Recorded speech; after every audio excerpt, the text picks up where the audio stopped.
All right, John, we're live and it's dark, so Well, that's good. They won't be able to tell I didn't shave. that's right. So we're waiting for our other crew to arrive, so we'll give them a little bit of time. But for anybody that tunes in early on here, this is October 18th, 2024. This is day 1381. Should probably get the microphone going and all that. Let's give this a try here tonight.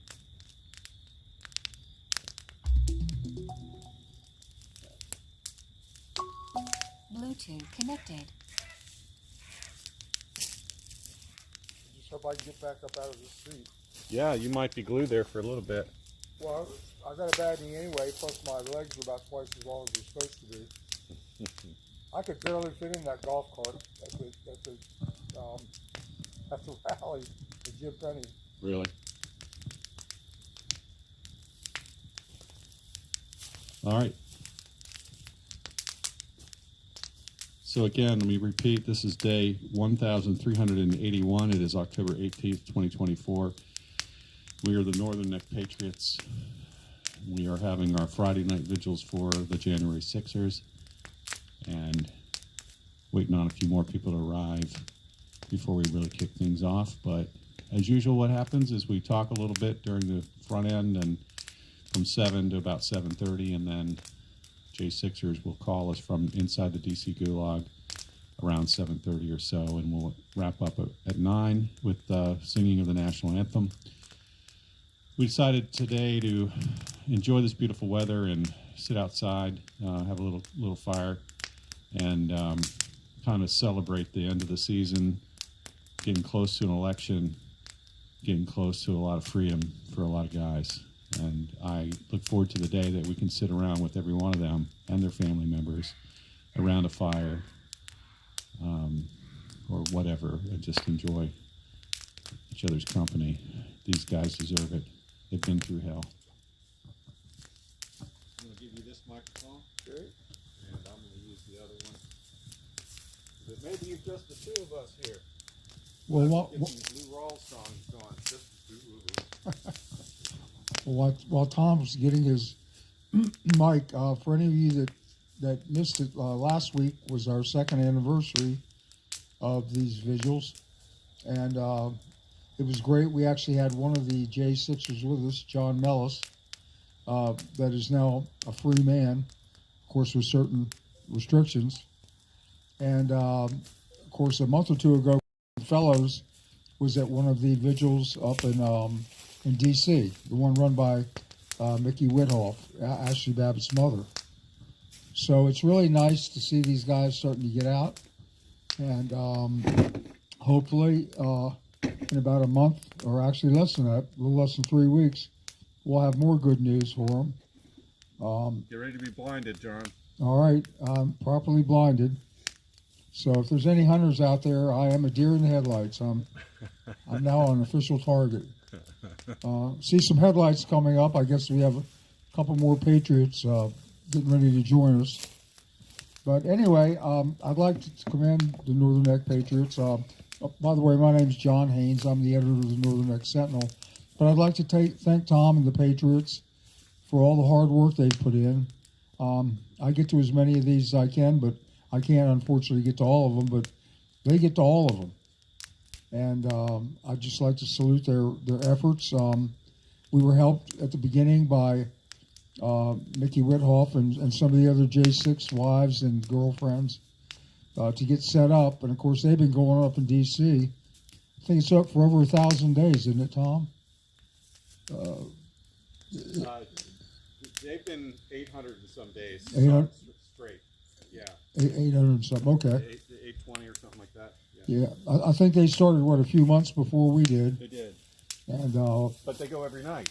yeah, and they go every night, which is just absolutely amazing. Unbroken streak. I mean, Mickey and Nicole want to come out and visit with us, but they can't break their streak, so they've got to make sure they've got coverage there. And Right. Thank God, because they have people like Sherry, and Brandon and other ones there. Hey there, we're live, we're on. And they were able to carry the torch for them. But yeah, hope to get them out here with us soon, real soon. So Anyway, we have a couple more members straggling in now, two of our regulars, Cheryl and Maurice Johnson. you can sit in front of Maggot. We're calling a guy behind you Maggot. Sorry, it's our anniversary and we were having celebrations at the restaurant. All right, Well, they've been celebrating, so watch out. yeah.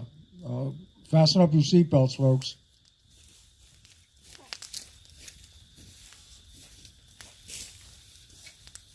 That's extra time. Welcome. Thank you. Yeah, I'll trade you. I'll give you a table to put next to your chair if you want to put stuff on it. Hi. I guess you did everything. You never leave. Well, while you get settled in, I'm going to shift here a little bit. So I want to zoom in to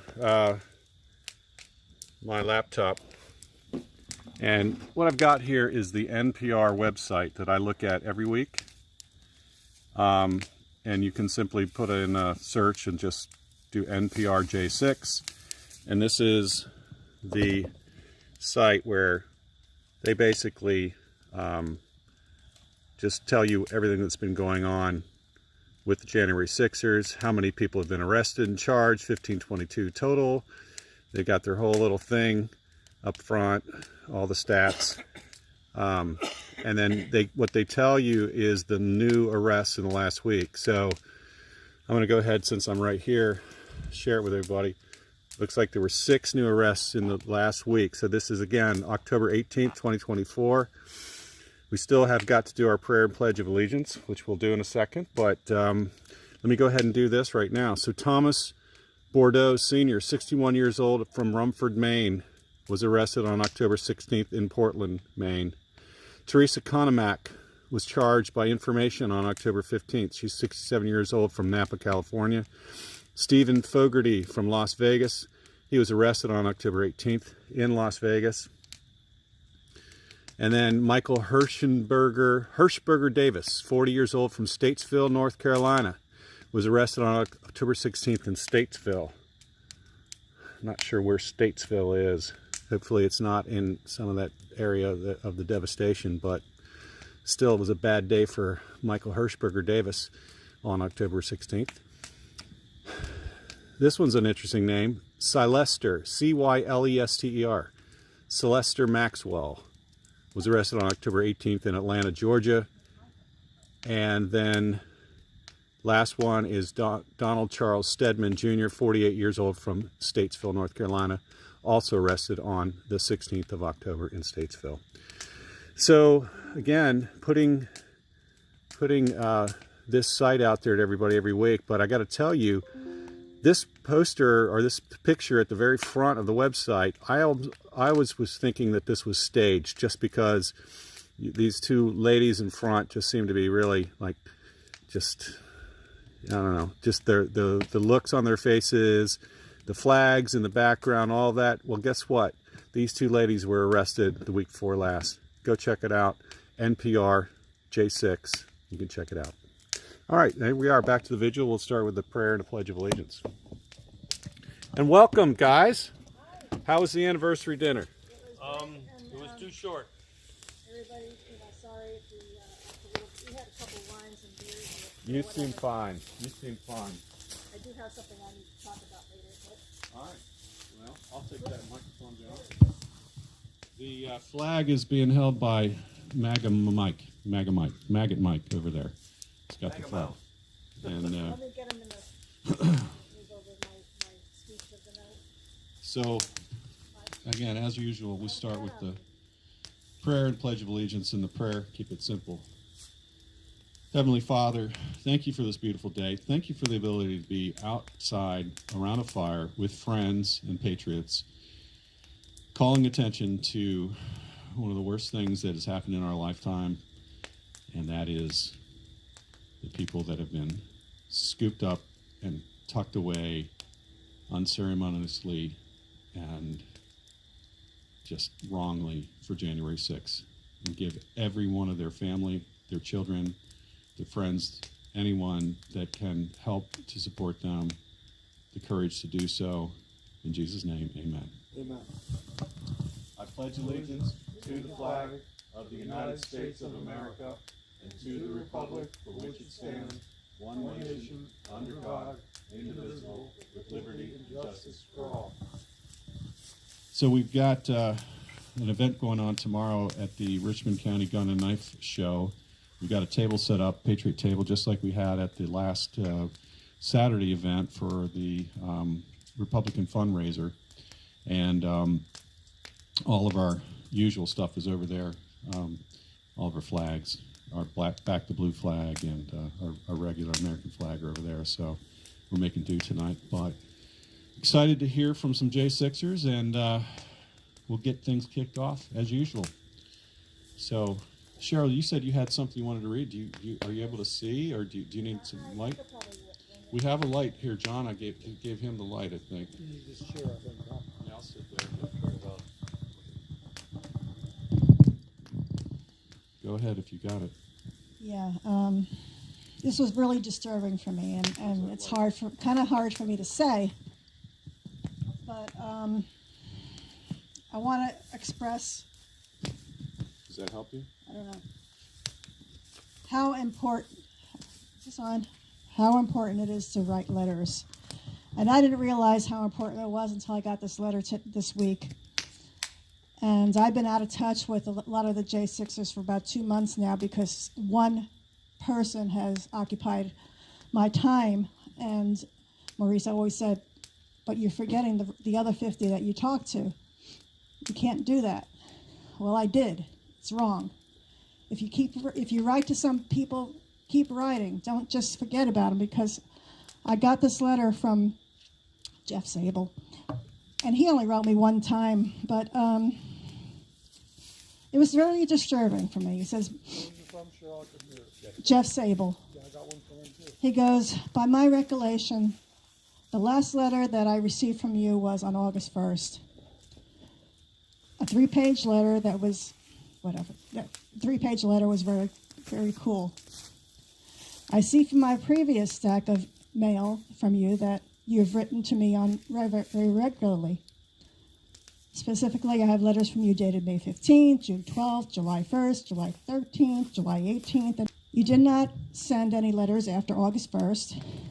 You sent letters after August 1st, and they were returned to you. You sent letters after August 1st, and I never received them, and they weren't returned to you. If it was if it was 2 or 3, perhaps you could send me a postcard and tell me what the problem was. If it was 1, then I'll just assume that you ran out of stuff to say. And perhaps that you typed pages that I sent you 1 through 4 will rejuvenate your creativity. So they miss you. Even if they don't write back, they miss you. So even if you write to them and they don't write back, continue to write. And I'm upset because I spent my time with one person and I forgot about the other 40 or 50 that I write. So today I sent out 40 or 50 letters. But after this vigil, get out your notepad, get out your typewriter, get out your computer and write to somebody. Go on patriotmail.com and write to somebody because they really appreciate your letters. Oh, thank you, Cheryl. Oh my gosh. Wow. And I Yeah. didn't realize it. I feel like, damn, I know I would take that to the Well, you're right that some of them do sort of tend to suck out the oxygen, but they all need the support. Write the letters. Write the letters. You don't realize it. Yeah. It is kind of a bottomless pit as far as the necessary energy to put into things. And it's truly not about dollars, although sometimes that's good. But it isn't. It's about the energy, and there was another gentleman who's having a real hard time, and it's difficult to provide comfort if there isn't some kind of contact on a somewhat regular basis. And you got to remember, providing comfort, if not us, then who? So it's truly important. And in fact, a lot of folks want to give money and throw money at the problem. That's the typical American way. But actual engagement by writing, accepting phone calls, that seems to be really what they want, what they need. All right. Well, hopefully we will get to talk to some J6ers here shortly. I want to call attention to Julie Kelly. Once again, I'm a subscriber to her Substack. I'm actually a paid subscriber. She and just a couple other people that I do that for. It's not a lot. I don't know if you all do it, but $50 a year kind of thing goes a long way to helping this citizen journalism go forward. And Julie Kelly has been obviously one of the most active J6 reporters since January 6th itself. And so what she's got here, this was dated October 15th, so a couple days ago, 3 days ago. It is the timeline of events surrounding J6 DC National Guard deployment. Shows politically motivated decisions. Now, we've all heard about the request for National Guard and the national media claims that Trump never asked for it. He did, in fact, and it took hours and hours for National Guard to finally be deployed. But this timeline gets it down to the brass tacks. So I just want to, I'm not going to read this whole thing. It's 20 pages Yeah, long. I read it. It's unbelievable. Go ahead, John. I was going to say, not to steal Tom's thunder, but I read the whole article. It's very extensive, and it's literally a minute-by-minute breakdown. And it shows how they just kept shuffling it back and forth, back and forth, back and forth. They had word way before the events got out of hand, and even after they were out of hand, long afterwards. I believe it was 5 or 6 where they finally got there, if I remember correctly. But it took several hours. But meanwhile, they're all lambasting poor old Trump because he wasn't on the phone every 5 minutes. Well, for one thing, the situation was just evolving. He didn't know any more than we did. He was watching the TV just like we were. And if you remember back that first day, they didn't have all these inside shots and different shots. It didn't really appear to be that alarming. Also, the notion that Donald Trump was supposed to sit there as the president and call every department head, it's their job to call him, to report to him. He's the commander-in-chief. He's not an errand boy that has to run around and talk to every individual actor. And Tom can reinforce this. He's got it with him, and he can provide more details. But General Milley and all the main actors were involved, and they all just kept passing it back and forth. Oh no, we have to check with so and so. Well, no, I think we really need to check with so and so, and it's absolutely ridiculous, and it's really perfectly descriptive of how dysfunctional our government is. And if it had been a real insurrection, heaven help us. That's all I can say. So again, I won't read all of it, but I do want to give the first page or two a little focus here for folks. And Julie right away gives the credit where credit's due. She says, thanks to the surgeon-like precision of my researcher, Haley McLean, this timeline, we believe, represents the most exhaustive one to date, showing the requests and denials related to the deployment of the D.C. National Guard before and on January 6, 2021. Events have been curated from a number of resources, including congressional testimony, internal agency investigations, media coverage, videos, and book excerpts. We preface the timeline with critical context and information about the lead up to January 6 involving key political operatives and known foes of President Trump. Think about that, known foes of President Trump. Declassified with Julie Kelly is a reader-supported publication who received posts, consider supporting my work, and so on and so on. So in the summer of 2020, Jamie Fleet, then Democratic staffer for Speaker of the House Nancy Pelosi in the Committee on House Administration, chaired at the time by Rep. Zoe Lofgren, who was later appointed to Pelosi's January 6th Select Committee, had a team of counselors working in anticipation of coming debates and objections from states, including Arizona, Pennsylvania, and Georgia, about the certification of the Electoral College vote. Knowing that objections would likely be raised on January 6th, Fleet's team began contingency planning to prepare for the possibility that the proceedings would not be traditional. In June of 2020, following the June 1 photo op at Lafayette Square during the BLM riots in Washington, then Chairman of the Joint Chiefs of Staff, General Mark Milley, contemplated resigning. Sitting in his Pentagon office, Milley wrote several drafts of a letter of resignation. Milley sought advice from a wide circle of confidants, including Joseph Dunford, former chairman of the Joint Chiefs under the Obama administration, retired Army General James Dubik, members of Congress, former officials with the George W. Bush and Obama administrations, and Robert Gates, former Secretary of Defense and CIA chief. Most agreed with Gates' advice: make them fire you, don't resign. After Lafayette Square, Gates told both General Milley and then Secretary of Defense Mark Esper that given Trump's increasingly erratic and dangerous behavior, they needed to stay in the Pentagon as long as they could. So they were already counting on Trump to fail, and now it gets even more interesting. By June 10th, 2020, General Milley had decided not to resign. In quotes, "F that shit," he reportedly told his staff. "I'll just fight him." Milley assured his confidence that he would never openly defy the president, a move he considered illegal, but he was determined to plant flags. He told his staff, "If they want to court-martial me or put me in prison, have at it, but I will fight from the inside." Milley saw himself as tasked with safeguarding against Trump and his people from potentially misusing the military, something he confided in a trusted confidant to ensure he remained true to his plan. "I have 4 tasks from now until the 20th of January, he confirmed, and I'm going to accomplish my mission."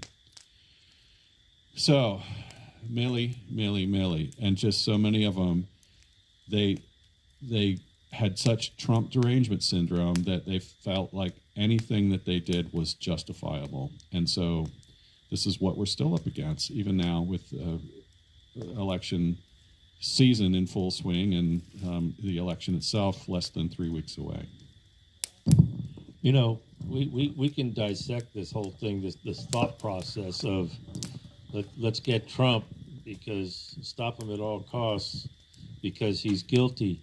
And anybody that has that train of thought has obviously abandoned the Constitution, because we live in a world of innocent until proven guilty. But when you get somebody who's excoriated in the public media continuously, suddenly we no longer have courtrooms. We have the court of public opinion, and that's apparently good enough to administer punishment at the will of the whimsical. So I just want to challenge what you said. We live in the world of innocent until proven guilty. I'm finding that that's not the case. And that's the tragedy I'm trying to point out, is that, you know, you get these people that suddenly have a consensus of opinion and they feel that it's worthy to act upon. That is not American. That is not what we do. That just as you're saying, it's guilty until proven innocent now.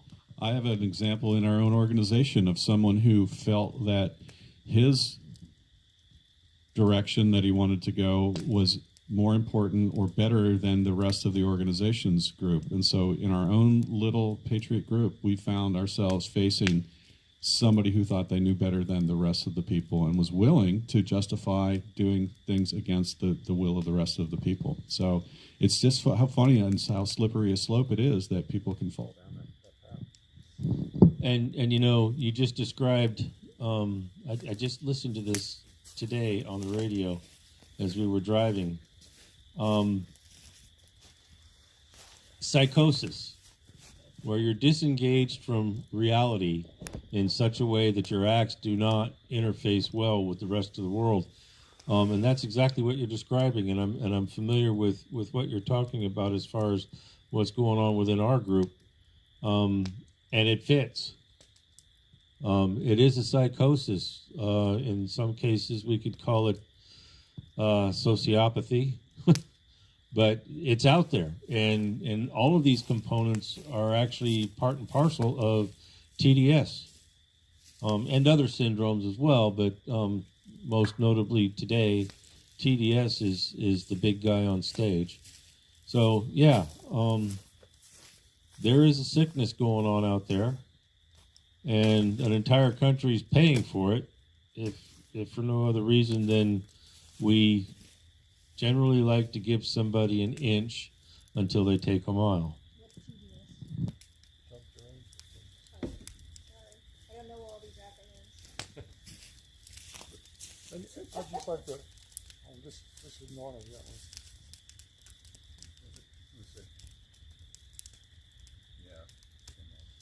Oh, it needs batteries. I'll go get batteries. Anyway, what I was going to say is, unfortunately, what Maurice was saying about guilty till proven innocent has been creeping up on us for quite a while. I'd use the IRS as a perfect example. They can accuse you of something, and before it's ever been adjudicated, they can freeze all of your assets. They can just, you're dead in the water. And this has been expanding, and it's reached the point now where society has gone off after all of the pillars of civilization: our faith, our family, and our freedom. And those are the three things that teach us to sacrifice for others. That's been replaced by a secular, me first, selfish attitude. And that's what it is with Millie and all these people. Their sole pursuit is power. Not doing the right thing, not helping others, but power. And those that seek power tend to band together.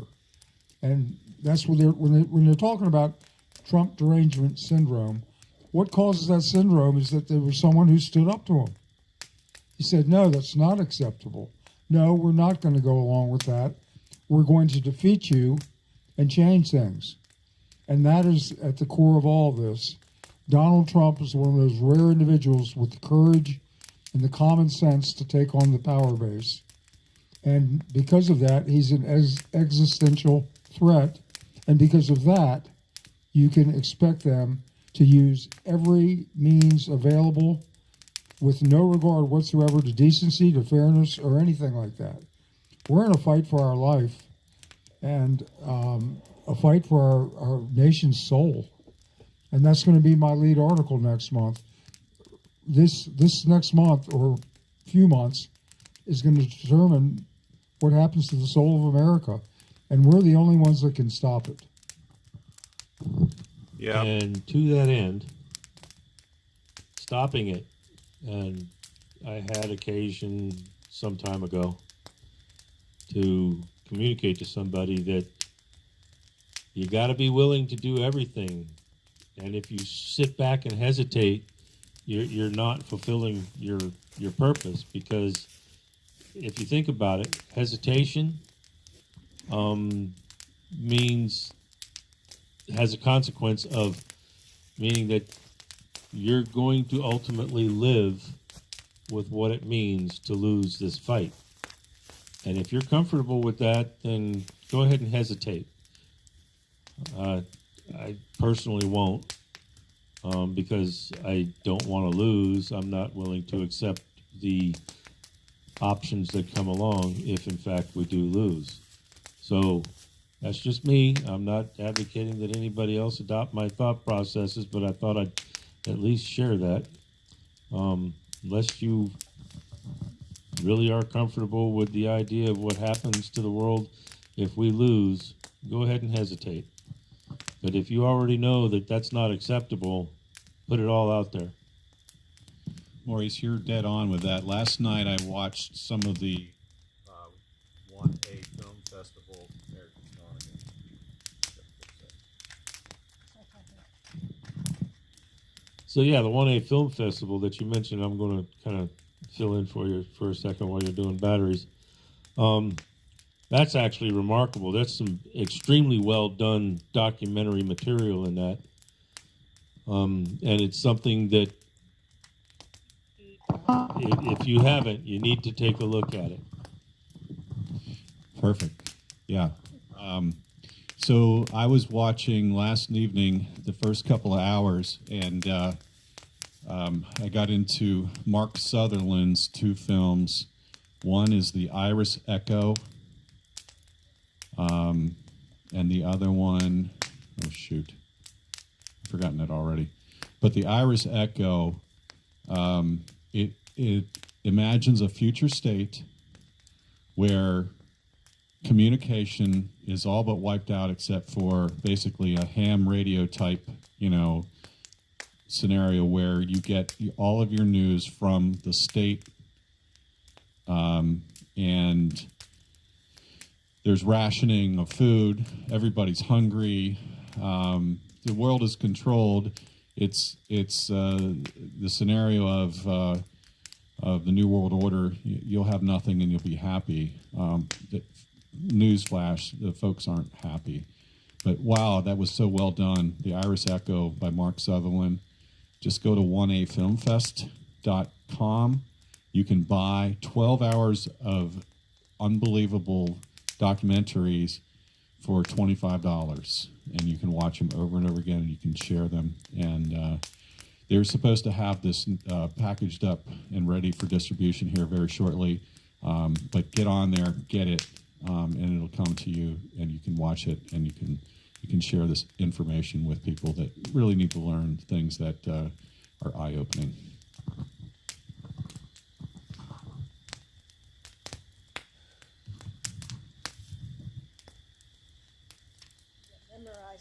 Mesmerized by the fire.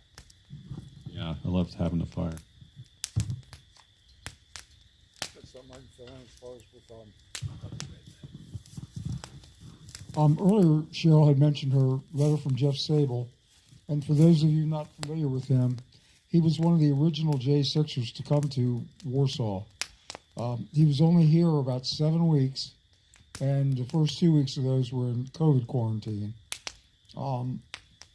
I got a letter from him. It was rather ingenious.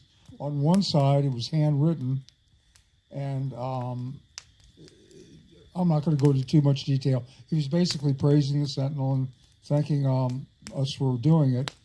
But I'd like to point out that if it weren't for people like Cheryl and Tom and others making sure they get the Sentinel and other publications, they wouldn't have them.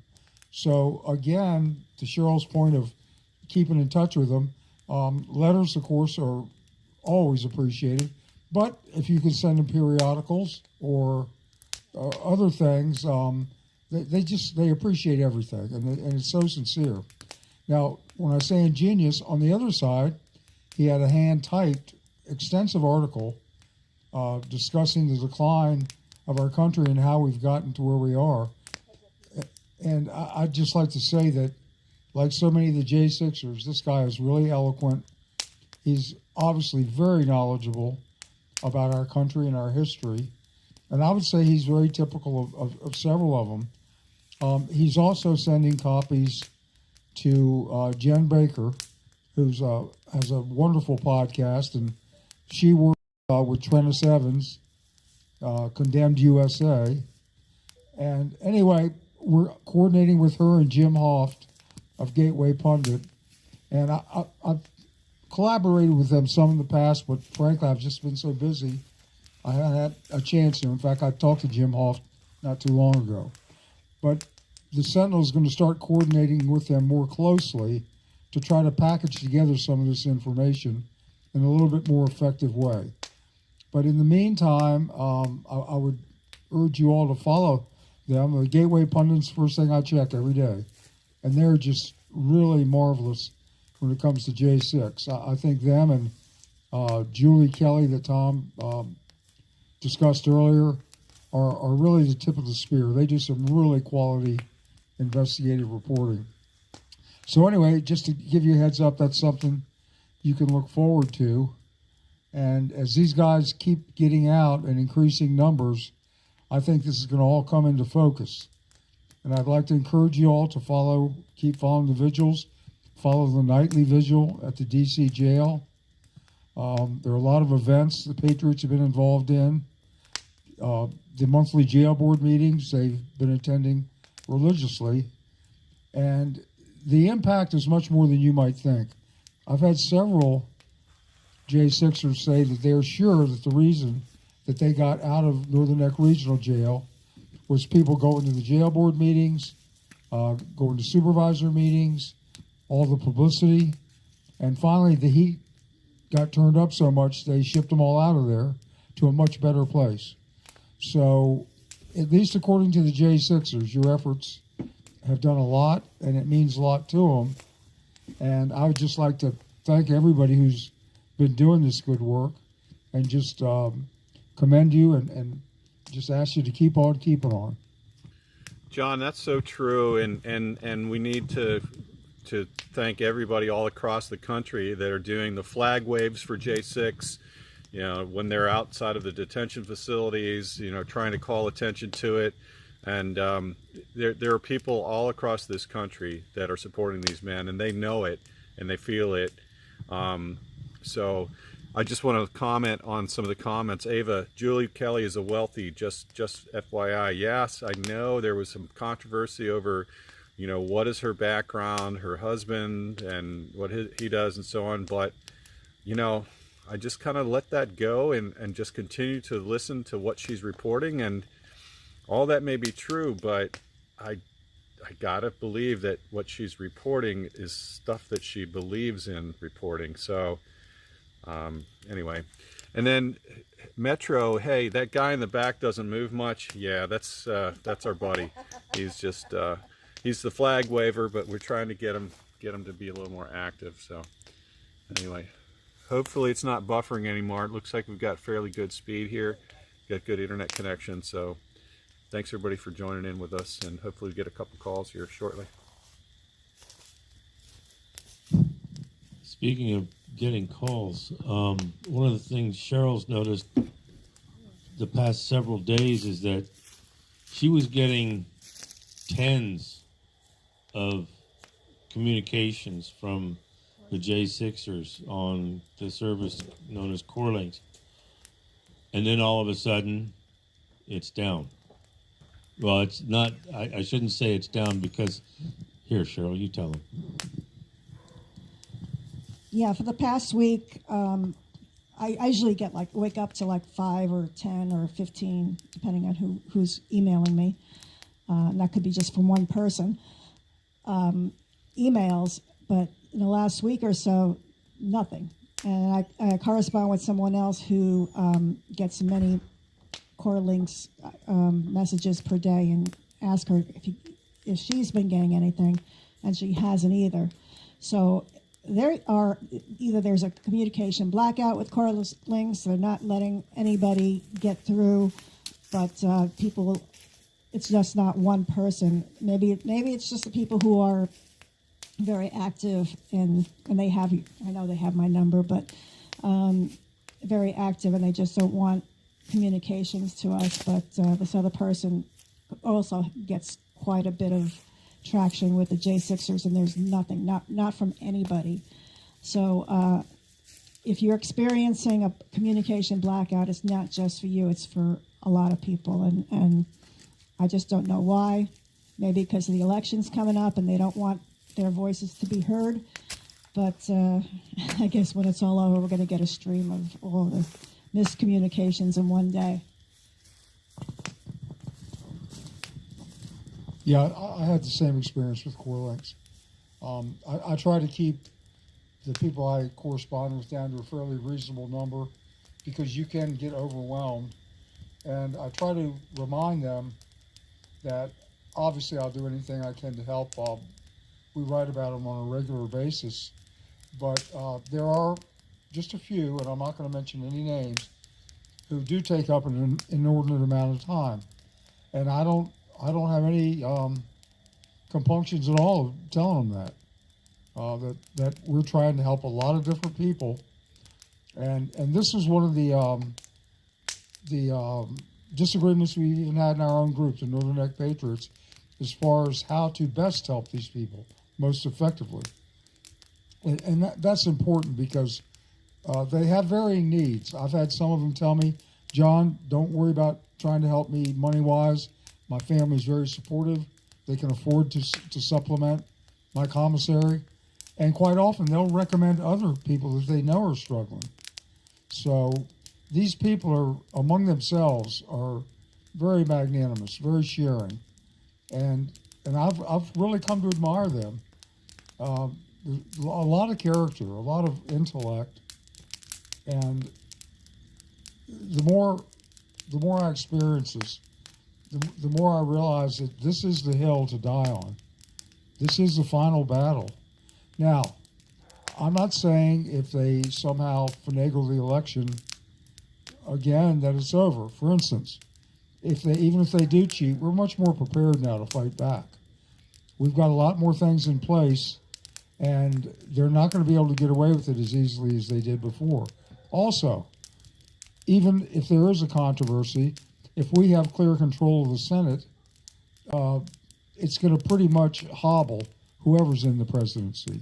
Now, personally, I don't think there's any way in the world that Kamala Harris can legitimately win the presidency. There are just not enough people that support her. And from all of my analysis, and I do this pretty much every day, I don't think that they can cheat enough to win this time. Now, that doesn't mean we can get complacent. It's going to be close on paper no matter what we do. But I had a coach tell me one time, half of winning is honestly believing you can win. And that may sound corny, but there's a lot of truth to it. Anything you go into, if you're willing to put in the energy and you have the belief of your ideals and belief in yourself, we can do anything. Look at the odds that were stacked up against the colonists, battling the mightiest military empire on the planet. And a bunch of ragtag businessmen, farmers, you name it, came together, and we threw them off the continent. So if they could overcome the odds they were up against, we can certainly do the same. And in my heart, I feel we're going to win, but it doesn't matter. Regardless of what happens in this particular election, I'll be fighting this battle for the rest of my life. And I think we're all going to have that mindset. Because unfortunately, our enemies never rest. That means we can't either.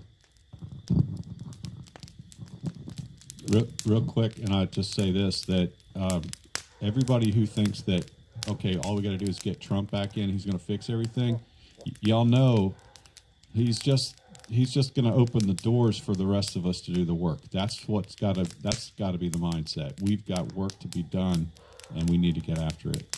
Go ahead, Maurice. Your point is well made. We got a president for 4 years. That's the way that works. And anybody that thinks that the entire world can be flipped on its edge and set right in 4 years is out of their minds. It took decades, if not a couple of centuries, for us to get here. It's not going to go away overnight. For example, the Department of Education was created back in the early 80s, and it has taken nearly 50 years for it to do the destruction that it's done. And I don't believe that that was an accident. I believe that that was by design. And it's taken a long time. It took a long time for people to accept that thing that we call the new normal over and over and over again. And that's a form of complacence. And so over time we got here. It's not going to go away in 4 years, folks, but the framework will be established. That's what we're going to get. After that, then we're going to have to take the bull by the horns, and we need to be ready to do that when the time comes. And we need to do it at the local level. So I was reading the other paper, John. Sorry, I have to look at the other side of the viewpoints here. You know, I've read the Rappahannock Record. I get that weekly paper, and the front page article on Northumberland was quite well done, I thought. They really had a very good description around some of the things that were happening with the school board, actually taking back going backwards and taking previously approved monies back away from them based upon the audit results? You want to share any more of that? Or is that something you can go into? I have limited. I can only go so far, but Well, yeah. don't go any further than what was in the paper. But So, back in October, November time frame, we passed a motion to pursue a forensic audit, and that effort has been underway for quite some time, and it had to be countywide. But more importantly, how wide it was if you've got one area of the government that's clearly not functioning right, we've got a phone call coming in, so hang on. Hey, hello, you are live. Is that cool with you? Yeah, that's cool with me. How are you? Doing, How's doing, everybody? doing great. So, Desiree, you're on the vigil tonight. You've got John Haynes, Cheryl, and Maurice, and Tom tonight, Desiree. and everybody. Hey guys, everyone, guys and gals. Thanks for joining us. Yeah, thank you for having me. I was assuming you were responding to my message. Yeah, I wanted you to share that if you wouldn't mind. Sure. So everybody know that Barry's birthday is on Saturday next week. Plus, Friday next week are the oral arguments for his appeal. And so we're asking for prayers. We don't know that we'll get an answer that day. It'll probably be sometime after. It could be weeks, it could be a couple months. But we're just asking for everyone to pray that things go well. And if, things do go well, this will help a lot of other J6ers. Well, that's wonderful. So, what's at the crux of the appeal? If you can share that with us. Yeah, I mean, one of the things that I can share is pretty public. It's they have two charges on Barry, two assault charges, and the second is the one that's part of the appeal because it's not an assault, and so that is one of the things. And if that's the one that really will help the other January 6ers, because of how they are really trying to get everybody charged and sentenced and everything based on these erroneous things, and so it will really help out if that's just proven to not be accurate. Well, that's great. I sure we're going to pray for Barry in that regard, and maybe we can get an update next Friday from you. But and that's what has to happen, right? Because it's the same with the 1512C2 charge that the Supreme Court overturned and said you can't use it, and yet they're dreaming up other things to try to replace that. They're trying to do consecutive sentencing instead. Anything they can to maximize the pain and keep these guys away. So yeah, it's actually just ridiculous, but we see it happening left and right.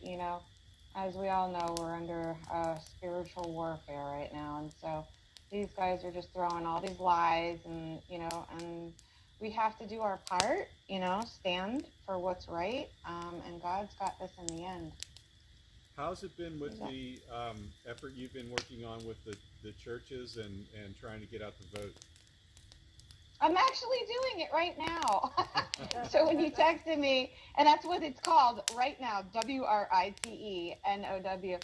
So what they had their deadline was October 25th to send things out, which is next Friday.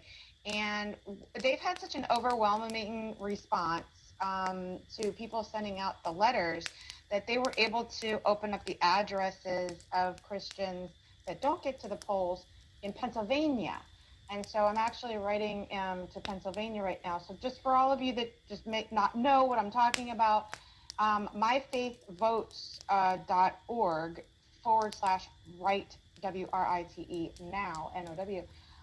What they have is a program that they have all these addresses to Christians across the country that either are not registered to vote or they don't make it to the polls historically.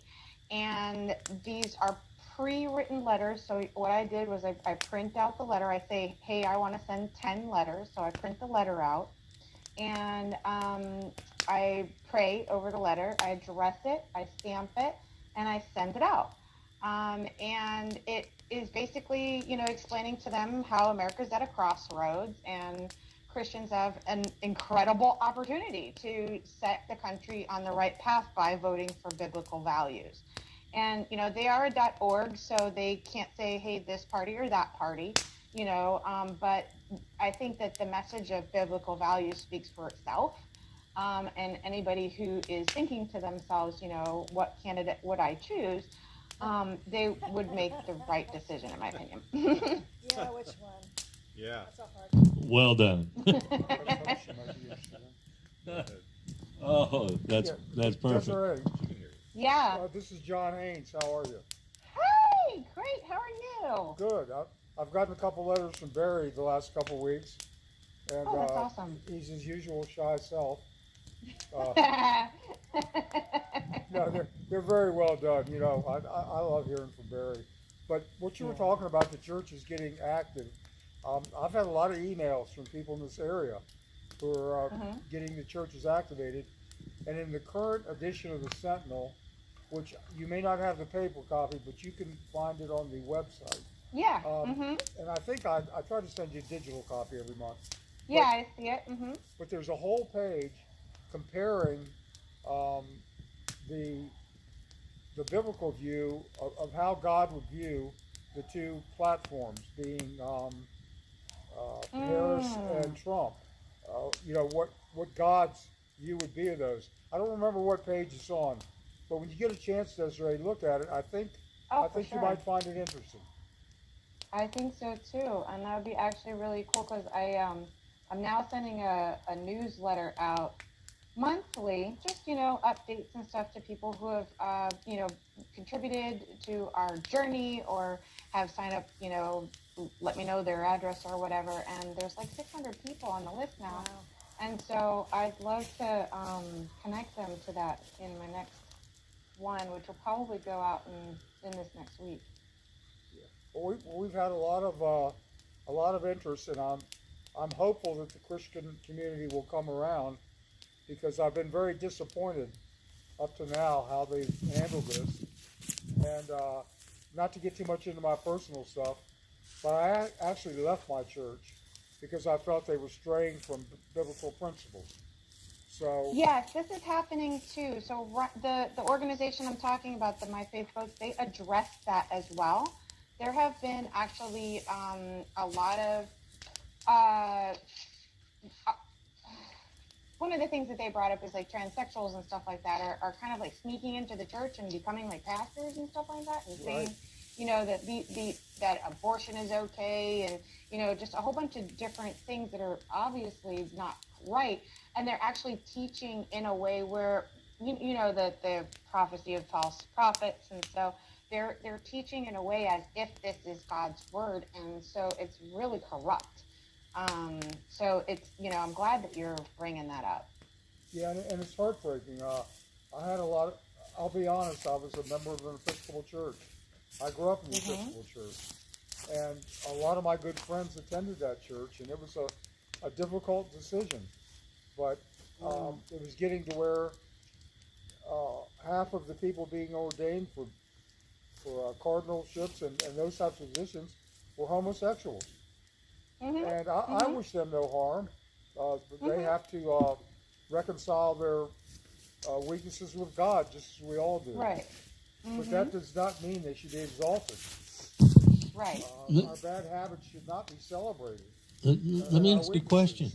So, How much of this behavior can be attributed to some higher level individuals in the churches practicing go along to get along.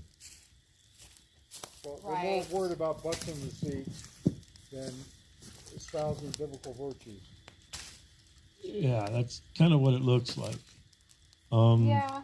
Which is a complete abandonment of people's principles in favor of something much more shallow.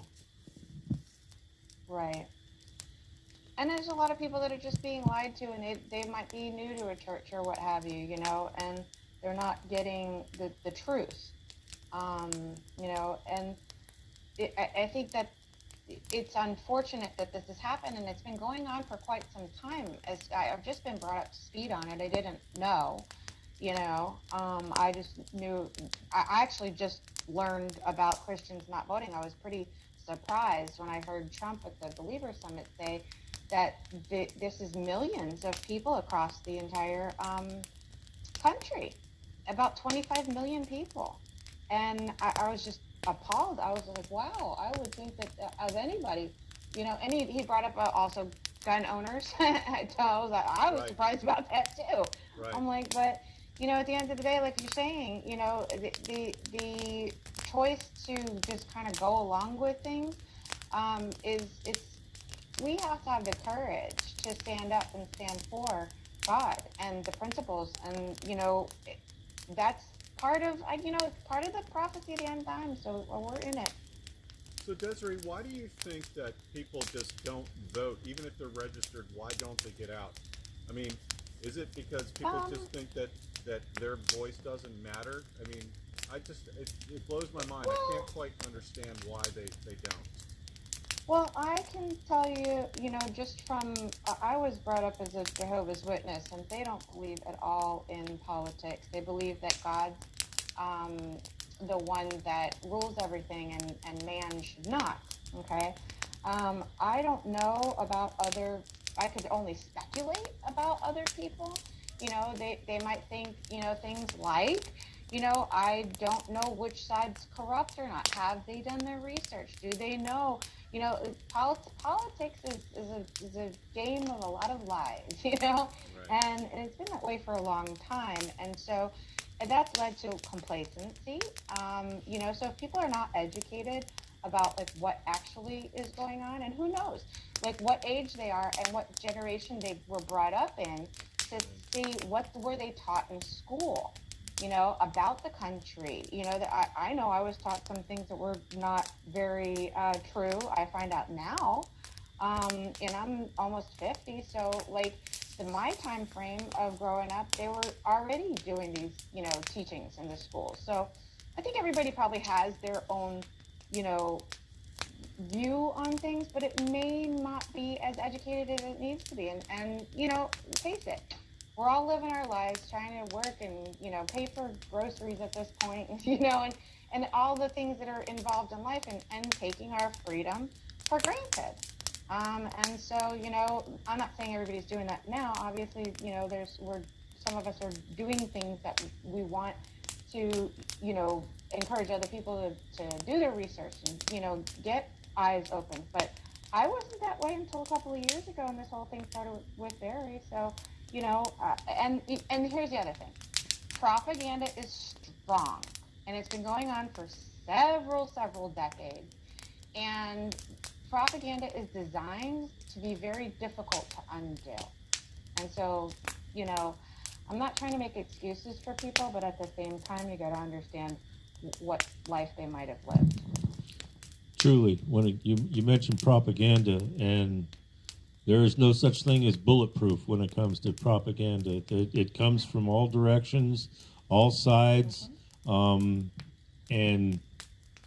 it's a double-edged sword, because oftentimes one person's or one group's propaganda is intended to counter another group's propaganda. And so it turns into a rather vicious and brutal web. Hey, Desiree, we're going to have to let you go. We got a call coming in. Thank you so much Oh, for great. joining us. Love you so much. Yeah, thank you. God Love bless. you too. Give our best to Barry. God bless. We do. Thank you. Bye-bye. All right. Hello, this is a prepaid call from Dominic Rock. Dominic. Razorback. An inmate at the Washington, D.C. Central Detention Facility. To accept this call, press 0. To refuse this call, your current balance is $61.17. This call is from a correction facility and is subject to monitoring and recording. Thank you for using Global Tellink. Hey, Dominic. Hey, Dominic, congratulations. Not Dominic. Oh, Brian. hi, Brian. You fooled us. Sorry to disappoint. You didn't disappoint. How you doing, Brian? I'm always good. Dominic will be calling you guys out here in just a little bit. Good. That's good. Brian Jackson? No, everything is good here. I just wanted to give you guys a call and see how everything was going over in Northern Neck. Things are good. Things are good. We're outside. We're sitting around a bonfire. The weather's jealous. great, and we just decided. Last week was our 2-year anniversary, and the weather's beautiful. It's a small group tonight, but we just thought we would enjoy it, and we look forward to the day that we can share this kind of thing with you guys. So Forgot the marshmallows, though. Forgot the s'mores. Respect? We forgot the marshmallows and the s'mores, but maybe next time. Yeah, I don't know. My kids seem to just like starting the marshmallows on fire. They're not really into eating them anyway. It kind of makes a marshmallow napalm flung around. right, dangerous. But yeah, is there anything going on out in the world that we need to be aware of in here? Boy, I got to say I have not been tuned in too much, but I think we did something to Iran, right?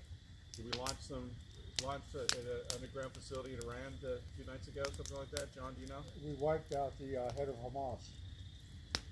We assassinated him. That's not Iran, though. I thought we did something inside Well, of Iran. they're a proxy for Iran, but Yeah. I don't know. Now, I know that Israel is poised at any moment to unleash on them. And there may have been something I haven't heard about yet either, too. But no, they're about to pay a heavy price. And I think Israel is demonstrating what good people can do when you push them far enough. And that's something the Americans need to learn. Absolutely. Yeah, I know. We've got the demonic scripts news in here that displays propaganda 24 hours a day. Ironically enough, I'd never noticed it before just the other day, because we have an antenna in here. It's not actual cable. It's like some of the channels are like 54.2 or whatever the tuner is on. Scripts happens to be 66.6. I was like, oh, that's shitty. 666. Yeah, 666. The news channel for the global scripts news. That's a lot better. Yeah, but there's not a ton going on in here. I've lost. I had to have somebody call for me because they turned my phone off here for a little bit. What's that, buddy? I am on Northern Neck. Were you supposed to call? You're asking me? Okay. Yep. So I guess you got Johnny Pollock now. And I forgot what I was saying there. It's not important. But yeah, no, I'm just a few weeks out from my sentencing now. So my sentencing's on the 15th, and James Grant is doing a fast for me right now. So I've been fasting with him for the last. I started yesterday, and I guess he's going today, tomorrow, and Sunday for me. Yep, that was really nice of him. I talked to him recently through a proxy. You know what I mean? I sent him a message, so I was praying for him and hope that he was doing good. And the lady that was in contact with him said that he was doing a fast for me. So that was all good. And we're just in here. There's not a whole lot going on in here, really, to be honest with you. The energy's a little bit off. There was an incident between one of the Benuelos and Oliveras. Before Oliveras went to the Fed, and so Oliveris is still with us, and everybody's kind of a little bit melancholy in here. It's been laid back. I know the Waynicks got their sentencing continued last week, and Mike was supposed to go to the Fed on Wednesday, but he ended up staying here with us through the weekend. So. I have a question. This is Cheryl. Hang on. Cheryl's got a question for you. Here. All right, try to get the mic near me. And I don't know if you could answer this or not, but you mentioned it last week. Is anything better with people entering your cell at night and bothering you? Oh yeah, with the correction officer. Yeah, no, I haven't had any issues since the last one. Which was, I think it was like Monday. Yeah. It might have been Sunday or Monday. That particular correction officer didn't work for a couple of days. So he was off Monday and Tuesday, and then Wednesday there was the giant blow up between Oliveris and Mentos, which they had to call the ERT team in, and they sprayed the mace inside here, so it was a whole big thing. But didn't have any issues yesterday or today either. So. Yeah, I mean, there hasn't been any more instances, but this has kind of been like an ongoing thing for the better part of 5 months. So it's not every single day, but it's, I know. Yeah, that hit me when you were talking about that last week. So that's ridiculous, about. Yeah, it is. What's really ridiculous about that particular situation is that, like early on, I could tell that something was off. I saw that I was kind of being targeted or whatever. And I just figured it was something that misinterpretation or misunderstanding of some kind. Because it seemed like everybody else got along with him. I got along with I get along with all the other guards. And I didn't understand it, so I sat down and I wrote him a 3-page apology letter. This back in like June, maybe the beginning of July, but quite a few months ago. Just apologizing for whatever the misunderstanding was, and praying for the man in there, and inside the letter, and just saying like, listen, it's affecting me, it's affecting the pod. I don't know what it was, but whatever it was that I did, like, I apologize for it. It wasn't intentional, and it did nothing to Florida. It's just super weird. But I don't know. Like I said, I did an IGP, which has never resolved anything for me since I've been in jail, but it's kind of the only thing that I can do, either that or get moved out, which you don't want to do. It's not something I'm trying to do right this second when I only got 3 weeks left of sentencing, but yeah. I don't have an overwhelming desire to go into general population. No. Before I have to, so. No, you're safer where you are. Gen Pop is not a good place to be. What's that? General population is not a good place to be. No, I've been there. It's not great. I would be able to survive if I had to go back over there again, but I'd prefer not to, especially since I have to go to Philly from here, and I know I'm going to be in general population there, and then I don't know where they're sending me after that, but I know that more than likely I've probably got some general population time ahead of me, and I just it's more stressful. You know what I mean? Like, you always have to be super vigilant and aware of what's going on around you, because things are moving really fast, and there's a lot of rules that I don't really know. You know what I mean? Sometimes you break a jail rule or a prison rule unintentionally, because there's very silly rules, like you can't walk between these two tables when these people are sitting at it. You know what I mean? Right. Well, nobody told me I couldn't walk between those tables, so. And you have the invisible line you always have to watch out for, that they catch you on the invisible line. Don't go past that line without being told. Otherwise you're right. So So where are you from actually? What state? I live in Alabama. I was raised in upstate New York, but I lived in Huntsville, Alabama with my family. I've been there for 10 years. So you want to go to Hawaii or something like that, as far away? Like what you were talking about that's what I'm putting on my that's what I'm putting on my list. Yeah. Oregon, Alaska, right. Puerto Rico. That way you'll get closer to where you are at home. I'll probably be right there in Birmingham. That's right. Yeah. 'Cause Tennessee, they'll yeah. send you 1,000, 2,000 miles away from your home, and if you say you you want That's to it. I just found out. Yeah, I just found out David Dempsey got sent. He got sent to, I believe somebody told me, West Virginia. Oh yes, Uh-oh. that's a real bad place. I know people who went there, Lewiston, West Virginia, and it's really bad. I don't. Yeah. So. Yeah. I know he was trying to get to the West Coast, obviously, because he's from California. So that's that kind of that. It might not be proof positive, but it definitely bolsters my theory of what the DOP is doing to J6 as far as giving them anything, the ballpark of where their family is. You know what I mean? Yeah. Cheryl gave me the phone back, Ryan. So Yeah, he was about to set the woods on fire. yeah, it's a little dry out for this campfire. I've got a garden hose here, but Cheryl just noticed an ember that was in the pine needles. So take care of that. No worries.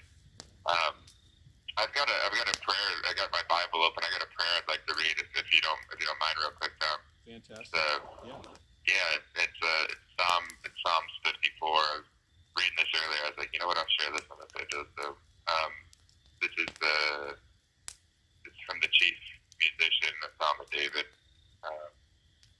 Save me, O God, by thy name, and judge me by thy strength. Hear my prayer, O God. Give ear to the words of my mouth. For strangers are risen up against me, and oppressors seek after my soul. They have not set God before them. Behold, God is mine helper. The Lord is with them that uphold my soul. He shall reward evil unto mine enemies and cut them off in thy truth. I will freely sacrifice unto thee. I will praise thy name, O Lord, for it is good. For he hath delivered me out of all trouble, and mine eyes have seen his desire upon mine enemies. That's Psalm 54. It kind of just resonated with me as I go into my sentencing. There's several Psalms I've been praying on, but that one kind of stuck out. I wanted to read it on the video, so I appreciate the opportunity. Thank you, Tom. No, thank you for sharing it. So, I guess, do you spend a lot of time in your Bible then, on a daily basis? Or? I try to on a daily basis, but I do spend a lot of time in the Bible, just reading through it, and there's certain ones that stick out to me, and I try and share them with the guys around here when I can. We do church sermons in here, and Johnny did a lot of them, and so did Hutchinson, and I've done some in here too. But the sharing the word of God was especially the energy goes up and down inside here. Even people with faith seem to waver, in the face of the PSR results or the U.S. Attorney's sentencing memos or going into sentencing. So, Right. yeah, it's just good to share the word with them and try. My goal is always to keep their focus, on God, not on the TV and not on the sentencing memo. Because you drive yourself crazy worrying about that kind of stuff. And my humble belief is that we're just dealing with pure evil here. It's not really the people, but the spirits that are working through it. You're not going to get any grace from them. They just want to destroy us, regardless of it. I want to share something with you before it gets too late in the call. But last Saturday, we had a booth at a fundraiser for the Republican Party out here in Northumberland County. 1 minute remaining. And what I want to share with you is that Cheryl did a beautiful trifold poster of January 6th stories and photographs of you guys and your backgrounds, and it people were flocking to it like a magnet. It was amazing. The conversations around just what has been done to you guys. And so I just want you to take heart in that more and more people around this country know that what happened to you guys is wrong, and we're not going to let it continue. So I just wanted to share that with you. Well, thank you so much, and I know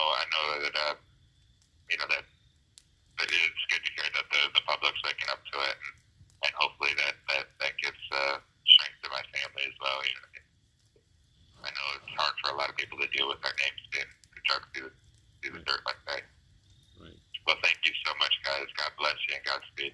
God bless you, too, God Brian. bless. Have a good night. Take care. Thank you. Bye bye. Thank you for using Global Tellink. And that was Brian Smith, and his inmate number is 389884. 389884, Brian Smith with a Y. And you could, if you want to donate anything for commissary, just go to Give Send Go, Brian Smith, and donate if you can. Thank you, Cheryl. So Bryan Smith, just like Smith, always SMITH. Was it only 10? It seemed like it went by pretty quick. Speaking of donations, I was just telling Tom before we started this session, I was at the Northern Neck Patriots booth at the fundraiser he was just referencing this Saturday, and they did a great job. I was very impressed. Governor Youngkin was there. Originally, Lieutenant Governor Winsome Sears was supposed to be there, but unlike Kamala Harris, she was doing her job. She was with the flood victims in Southwest Virginia. So at the last minute, Governor Youngkin showed up. Governor Youngkin, sorry. But anyway, there was a lot of concern about the J6ers, and I also had copies of the Sentinel there, which, as you know, we cover the J6 situation on an ongoing basis. And I was attending the booth by myself for a short period, and a gentleman came up and was talking about the great work the Patriots do. And anyway, we'll continue later.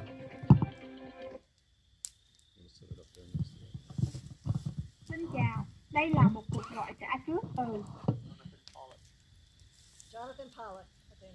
an inmate at the Washington, D.C. Central Detention Facility. Nếu chấp nhận cuộc gọi điện thoại này, nhấn không. Nếu từ chối cuộc gọi này, ngắt kết nối. Tài khoản hiện tại của bạn là 50 $9 40 6 xu. Cuộc gọi này đã được gọi từ một cơ sở trại giam và có thể bị giám sát và ghi âm. Cảm ơn bạn đã sử dụng dịch vụ Global Health Link. Hey, what's happening, Northern Nick? Well, we got some sort of woman on there. We didn't know what she said, but That's Tokyo I'm Rose. practicing my Vietnamese, getting pretty good.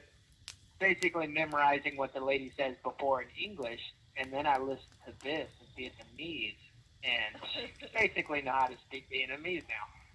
All thanks to Global Tellink. that's right. Thank you, DCGL. That's the only thing I understood when she said Global Tellink. That's the only thing I understood. Sorry. Yeah.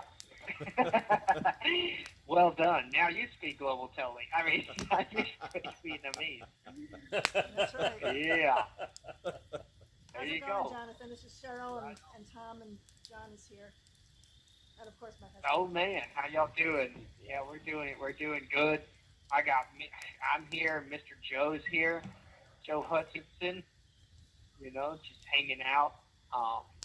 We got that little workout. Yeah. You already know. Yeah. So Joe, you But had then that worked. Joe, you had sentencing Tuesday, all right? Because I was going to go, and then so when did they push it to? Where is it now? So, I was supposed to go to court October 15th. Right. So I didn't. That got pushed back till January 27th of 2025. January. Yep. After the inauguration. Okay. Right. Yeah. And so that's pretty far away. Now we got some other boys who got their sentencing pushed back. The Waynick, Zach Alon, Copeland's got his pushed back because his attorney was in the hospital, and hopefully Purdy and them get their pushed back. So it's pretty sweet. You know, we all said we are going to walk out together at the end of this thing, Lord willing, with Hardin, and so it's looking like it. You know, everybody's getting theirs pushed back till next year, and so that's pretty exciting. You know, Lord willing, the creek don't rise. We'll all be able to walk out of here and then not have to go to the DOP. Yeah. So that's would be something nice. we're praying for. Yeah. That'd be awesome. Awesome stuff. pray that he can make it. Like, you know, God's really putting together a landslide victory for Donald Trump. Good interviews. Kamala falls apart anytime she does an interview, which really makes you think that the debate she had to have all the questions and someone speaking in her ear, because she's the most, you know, unarticulate. I think is what you might say. Inarticulate, maybe. No. Woman at any other point besides the debate. So I just have to you know, a lot of help going into that thing. Yeah. There's some funny memes of her leaving that interview, the CBS interview. There's one, it's a car that's coming through a tunnel and it's crashing into the walls, and it's just like careening off the curb, and it's just and it says Kamala Harris, you know, leaving the debate as quickly as she can. That was crazy. Nice. Oh. Yeah. That's something else. That's funny. Whenever you get done with like a debate or something like that, you go back and watch either the comments or the memes they make of the different things. It's pretty funny. I saw a meme in real life one time. So I've only ever been to 2 protests. One of them, was in 2020, yeah, in Richmond, Virginia, pro-gun rally.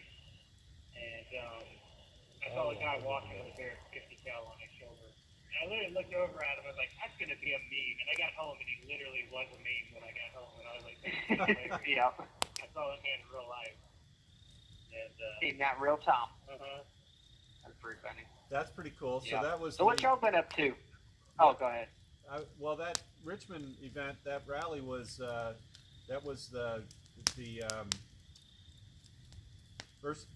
Second Amendment rally that Virginia Citizens Defense League puts on every year, right?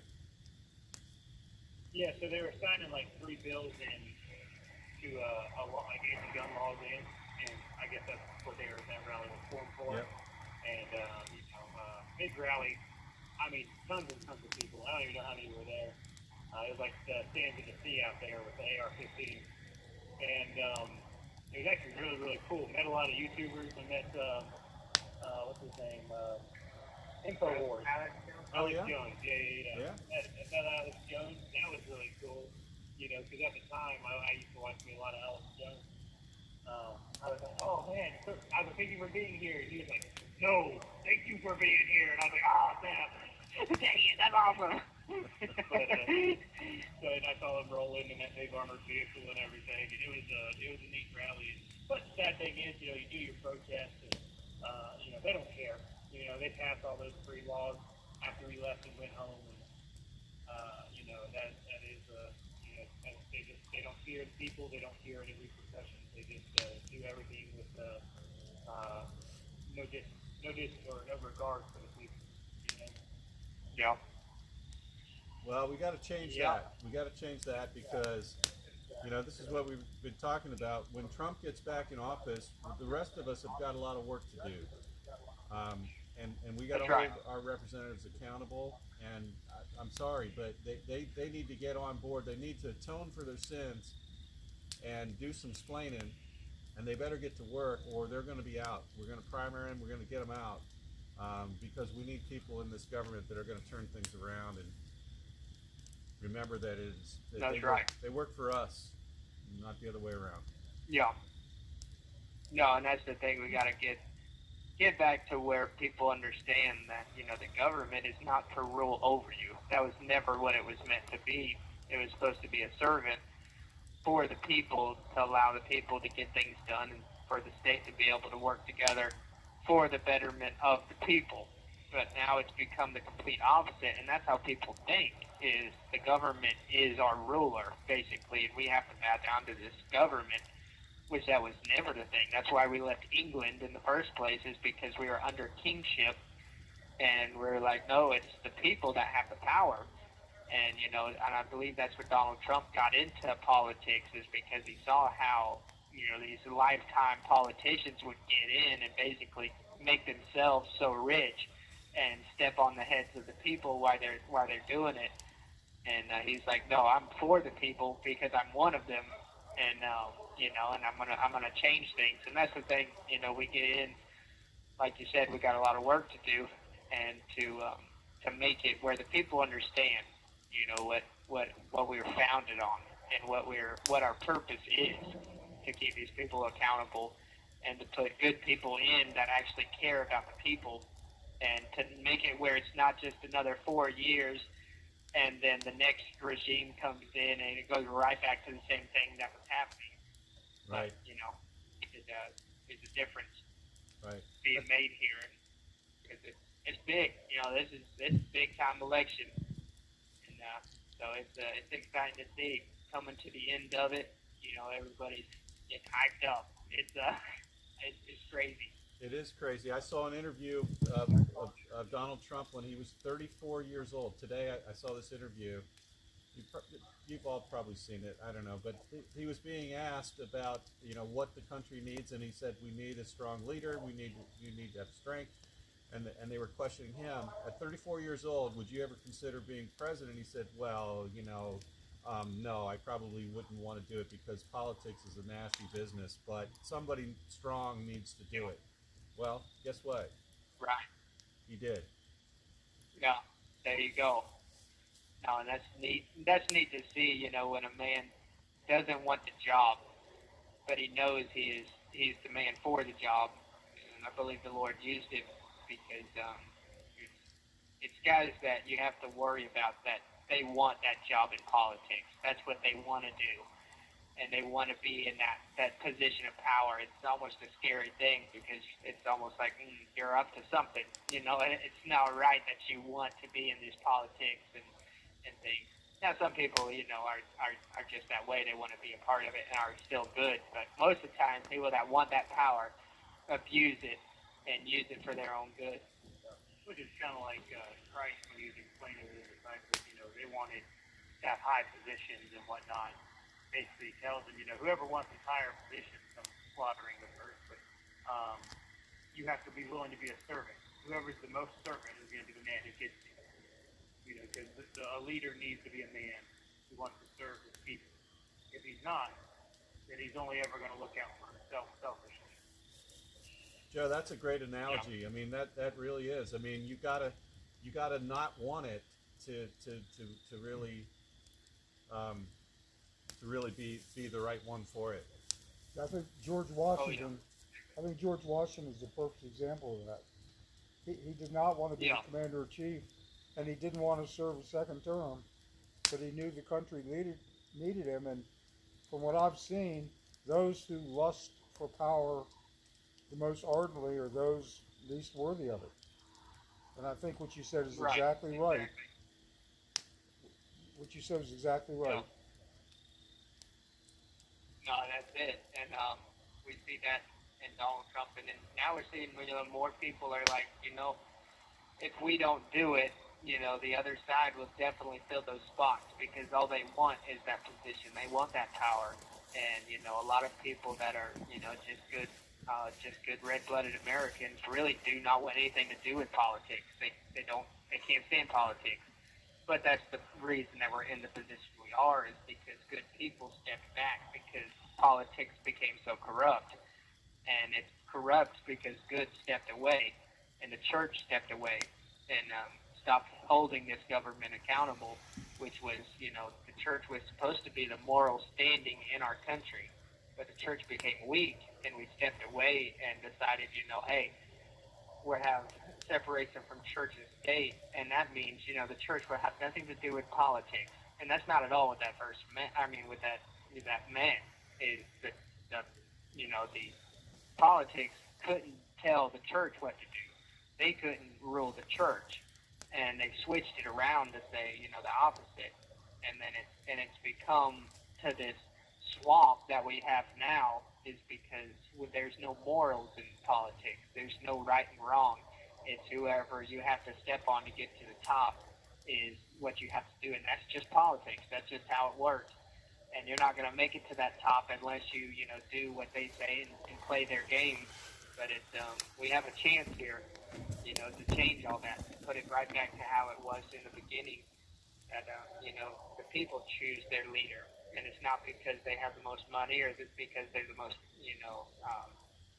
most involved in politics, but because of their morals, because of who they are, their real character, and not because they've wanted the job, but because they were most qualified for the job. And good people stepping up and saying, all right, I'll be a servant, even though I don't want that job. I know the country needs good people. And, we have a big chance in this right now to change things, to make it right. So, like you said, we have a big responsibility. Another thing that you can do to help them out is get rid of either take it where it's not a paid position or it's an extremely low paid position where it just covers the bare minimums of their expenses to be able to do the job, and compensate them for their time, maybe whatever minimum wage is at the time. But I know one of our founding fathers, I was reading a book called The Liberty Amendment. It's by what's that guy?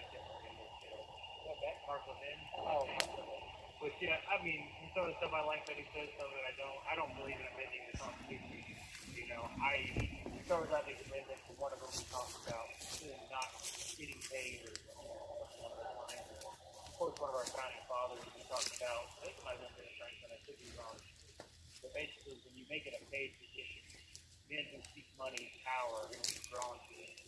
And he goes, that's a dangerous, Bạn có 1 phút còn lại.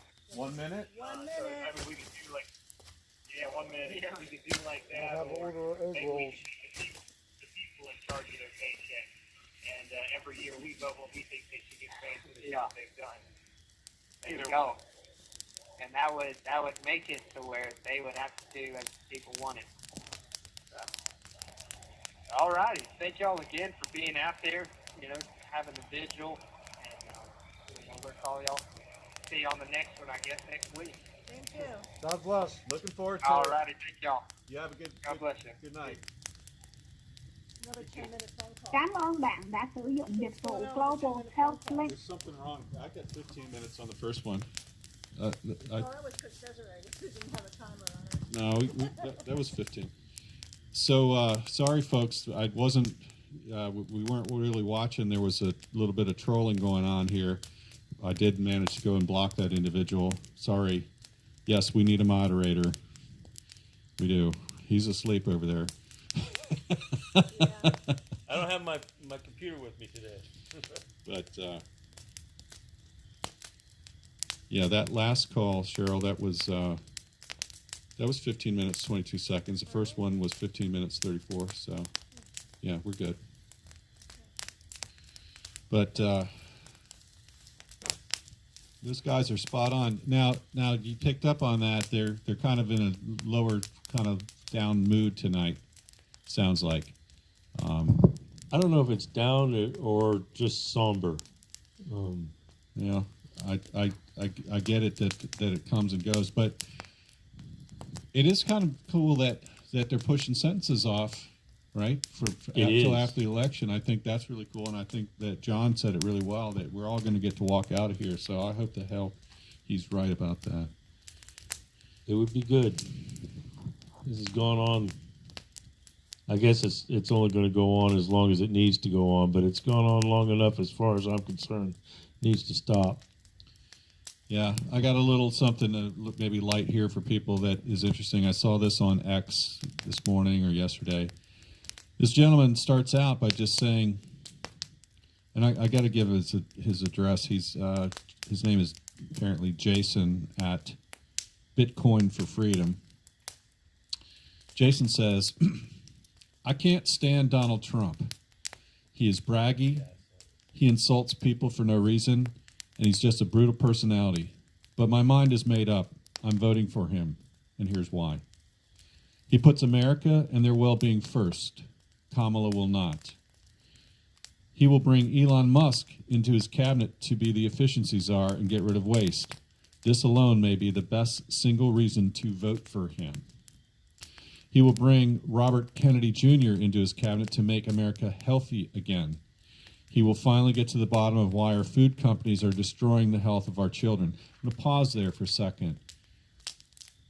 This week, I think it was yesterday, there was the folks that went to Kellogg in Battle Creek to deliver the petitions on the fact that the food that Kellogg's produces for consumption in the United States contains many more dyes and other dangerous chemicals than the food that goes to Europe or other places.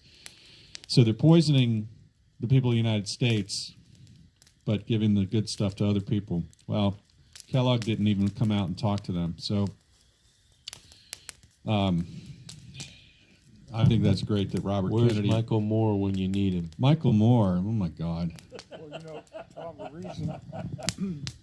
the reason we have all these additives is because Europe and Asia and most of the civilized world has laws that are specifically ban those substances. So it's not that we don't know about it, we just don't care.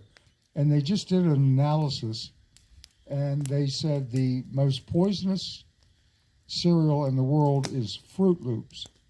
And they go into the same things Tom talked about, the dyes, the artificial ingredients, whatever. And the sad part is these are the foods that the children eat heavily in their formative years. So Lord knows what long-range health benefits they're going to be experiencing. The same with the COVID. They now said that people with COVID injections, they're finding a huge increase in kidney disease. So we've been poisoned already, and if we don't do something about it pretty quickly, we already have a broken health system.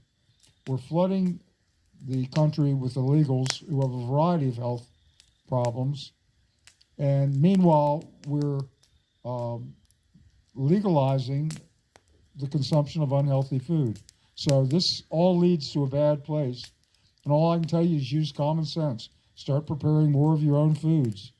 Be careful what you eat. I know it's time consuming, but when I grew up, my family prepared almost all their own foods.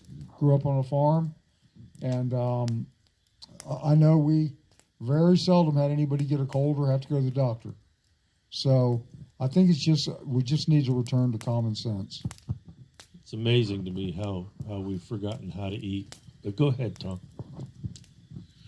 Well, I guess I'll just try to go ahead and finish this little thing that Jason on X posted. So I'm sick of the way the media lies continuously about Donald Trump, starting with the incessant racism claims. They are all just nonsense. The latest thing I learned, he sent his plane to fly Nelson Mandela home after he was in jail and the U.S. wouldn't do it. Racist? No. I'm sick of the U.S. being embroiled in foreign wars. Trump will keep us out of them again. He's just crazy enough that foreign nations will stand down. They have no fear of Kamala. They will fear him. Trump sees our country as fundamentally good. Kamala sees it as inherently evil. Trump will end the nonsense of the open border, which makes our country less secure, less financially stable, and brings in millions of people illegally who compete for Americans' jobs. This government has to print billions to care for the illegals. That makes all of our dollars less valuable and makes prices zoom upward. I can't believe the debate I've been hearing about affordable housing and that they want to do, and that they're thinking that the affordable housing, this goal that Kamala wants to build houses, is not going to drive prices up, but it absolutely will. He will keep men and women. He will keep men out of women's bathrooms and women's sports. Boy, he's getting a lot of traction on that one right there, because I just think everybody who's got an ounce of sense can understand that. I love the one guy who said, well, how about this? I'm gonna send your wife into the bathroom, and then I'm going to go in and I'm going to watch as she goes to the bathroom. And are you going to put up with that? I mean, when you break it down to that level, people go, well, hell no, of course not. That makes no sense. I would never do that. But it's okay to do that to our children? Are you kidding me? Are you kidding me? Our vulnerable children. You would never stand for it as an adult. Why would you do it with our children? Anyway, I'm not going to read any more of this, but I just think that there's a lot of people that understand there's a very fundamental difference here, which is Kamala is about as fake as they come, and she truly is the puppet with Barack sitting in the basement, and her earbud is how he's controlling her. You know, you mentioned something about being light. I was sharing a Trump quote with Cheryl on the way over here. And I saw this on a video. He was at some soiree, even had Chuck Schumer sitting next to him. And this is in the last couple days. Al Smith dinner. Yeah, the Al Smith dinner. And he says, yeah, men for Kamala. I'm not worried about that group. He says, no, I'm not worried about that group at all. You know why? Because those men's wives are going to vote for me, and so are their wives' lovers. And I thought, that's just perfect. That's perfect. So, in that same dinner, he also managed to find a way to excoriate verbally Mr. Schumer, and I'll leave that for you folks to go find that clip. But it was a beautiful piece, well worth the search and looking for. Now, tell me again, because he was roasting him right out of. Yeah. Schumer was sitting right next to him, and he reached over and tapped him on the shoulder, slapped him on the shoulder, and said what he said. Yeah, that's it. Yeah, I watched the whole thing. It was priceless. Absolutely That's amazing. priceless. And other parts of priceless came with, and I know you guys probably saw this too, but Elon's town hall visit talk. I saw bits of it, but go ahead. He's in there saying, now everybody's saying that it's bad to have conservative values. It's if you like closed borders, you like babies, you like no taxes, that's all conservative stuff. Are you crazy? That's everything that made America great. That's conservative. That should be universal. Everybody should like that. Anyways, his points were just awesome. Regrettably, he didn't do his jumping jacks like he did at the Trump rally, but that was okay.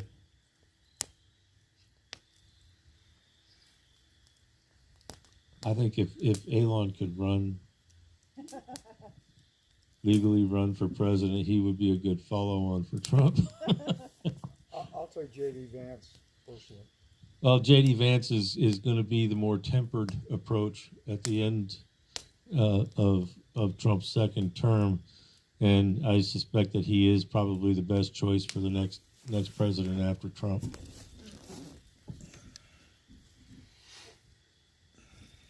We're just almost out of time. I think I'm going to sneak out here a little bit early, Tom.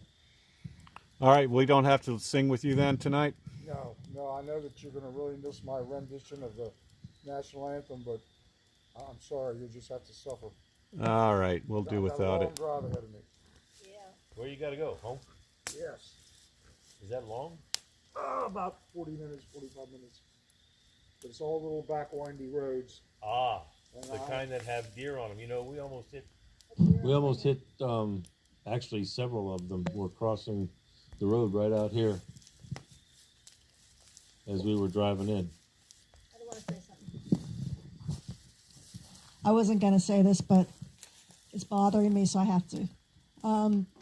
I mentioned earlier about the communication blackout, and people in the BOP, they don't realize that we are having this communication blackout, and there's this one person that I'm talking with on a daily basis is having a really difficult time, so I want to put out a prayer request for him, because right now he probably thinks I disowned him because he didn't get my email today, and I didn't get anything from him, and usually we do.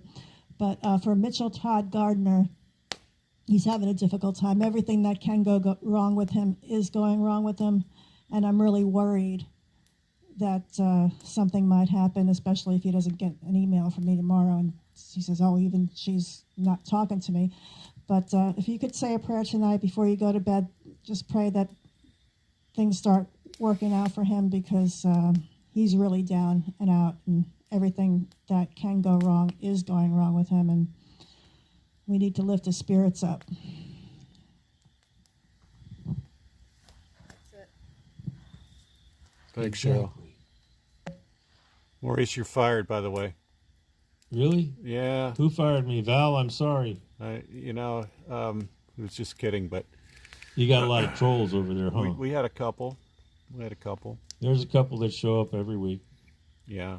And you know, the good part about it is, and this is to all my peeps out there in comment land, it's beautiful to watch because the our normal followers, they're dead silent. They don't react to these people at all.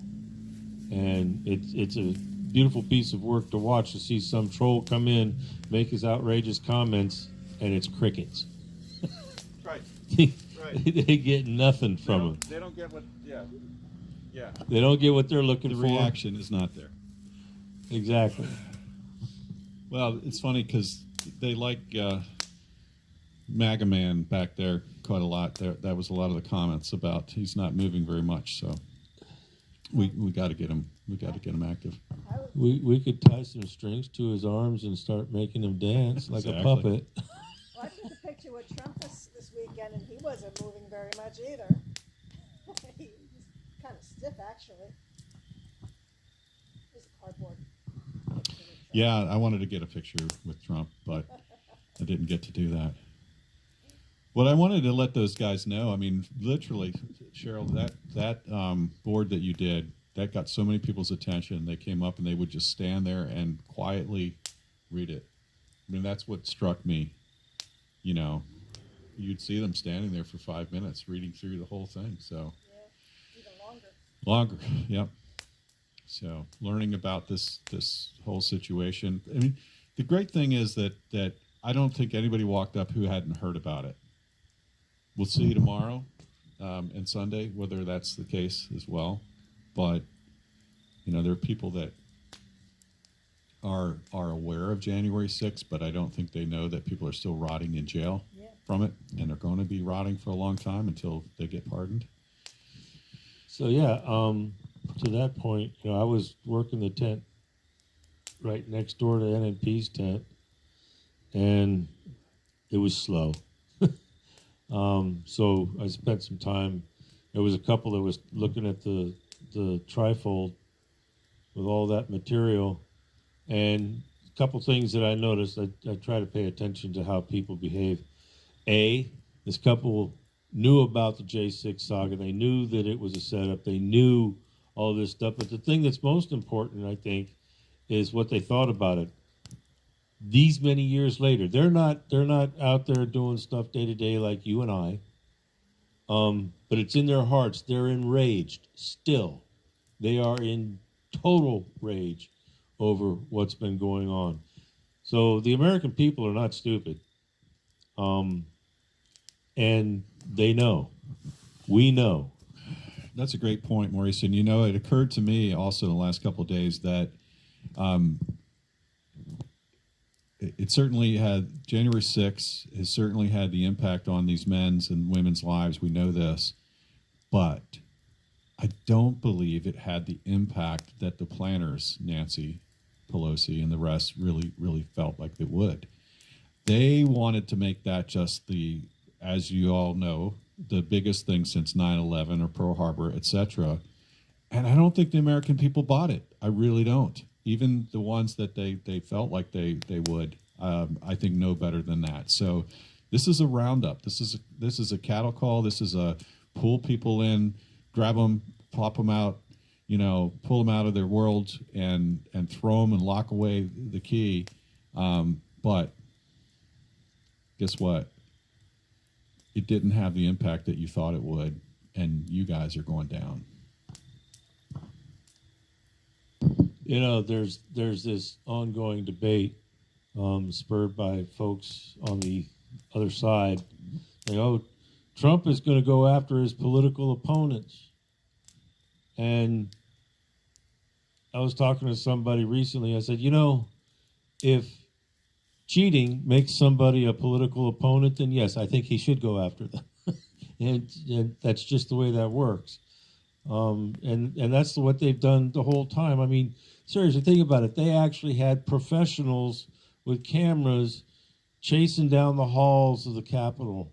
They had producers and directors taking care of how the J6 Unselect Committee was behaving and how everything would be presented.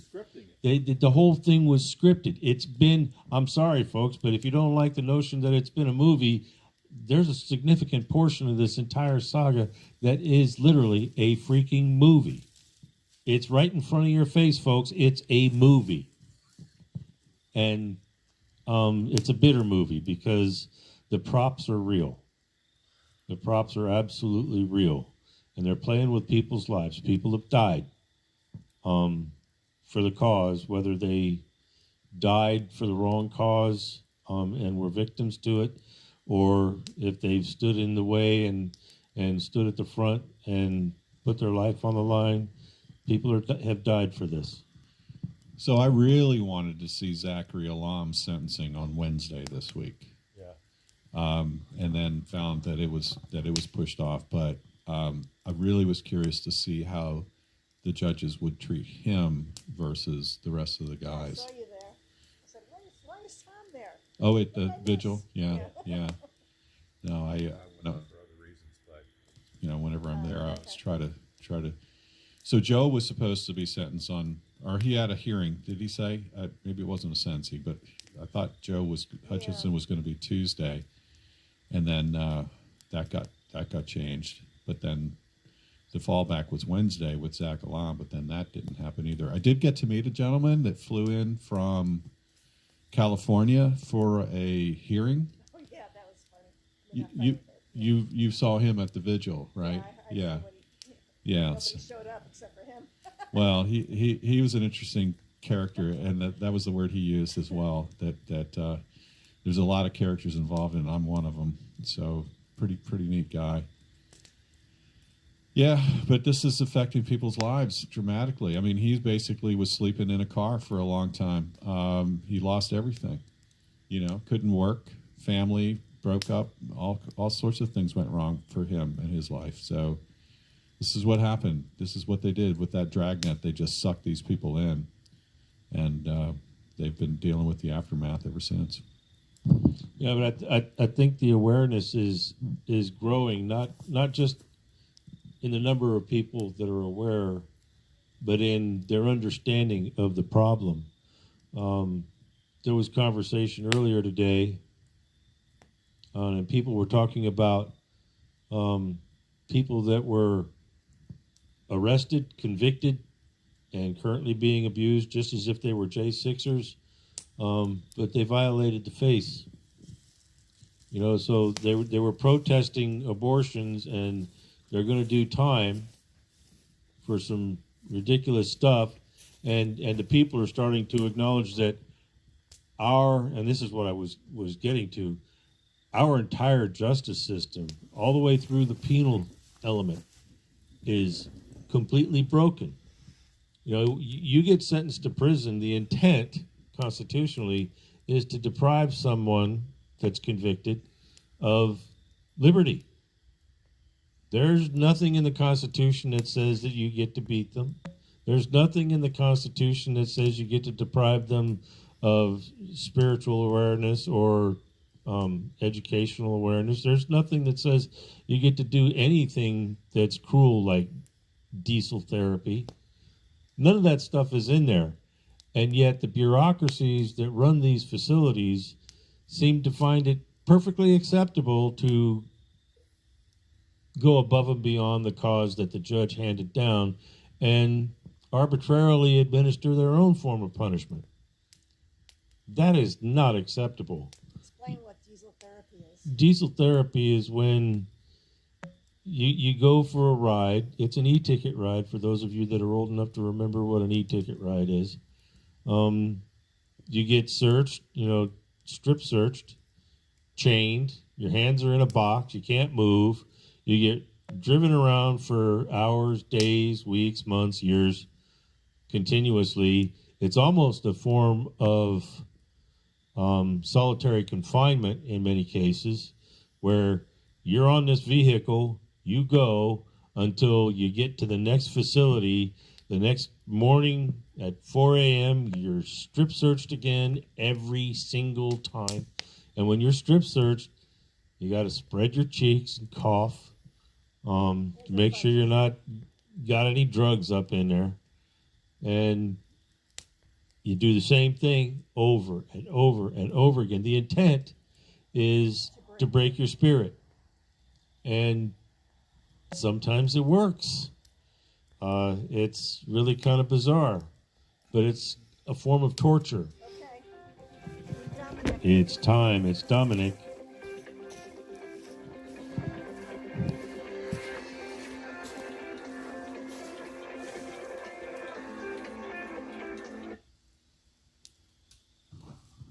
Hello, this is a prepaid call from Dominic Fox.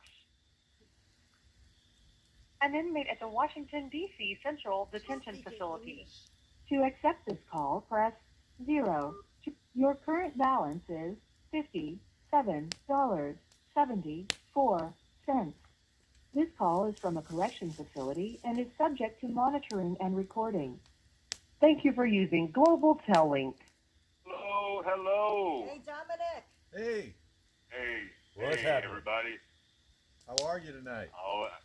I'm doing very well. It's another fabulous Friday here in the DC jail.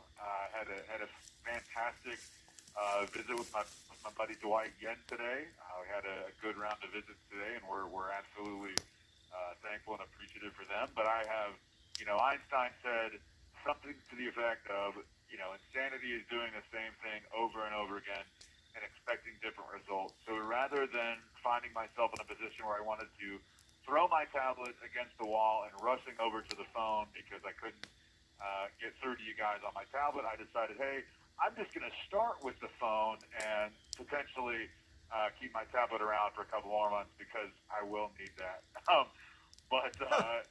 Yeah. Not sure what's going on with the tablets, but I've got Mr. Jonathan Pollock right next to me. We're about to get through and do the anthem like we always do tonight, and it's still an honor to be the one that carries the torch, as it were, for our friends at the Northern Neck Patriot listening party, who is now 2 years and 1 week solid shining a light on the plight of the J6er and J6 family member. So here in just a minute, we're going to get through my favorite part of the night, and then I've got some updates to share with you guys and a couple fun things to talk about with you guys. So what's going on in Warsaw tonight? It's a here we go. full moon. Oh, give me one. Ooh, full moon. Okay, here we go. Yep. Give me 1 second.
Still there.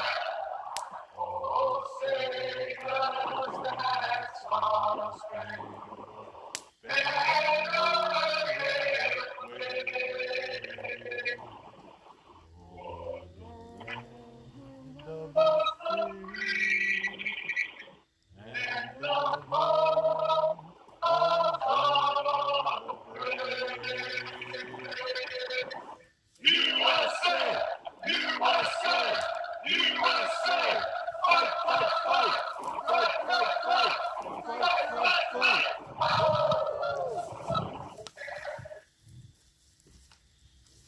All righty.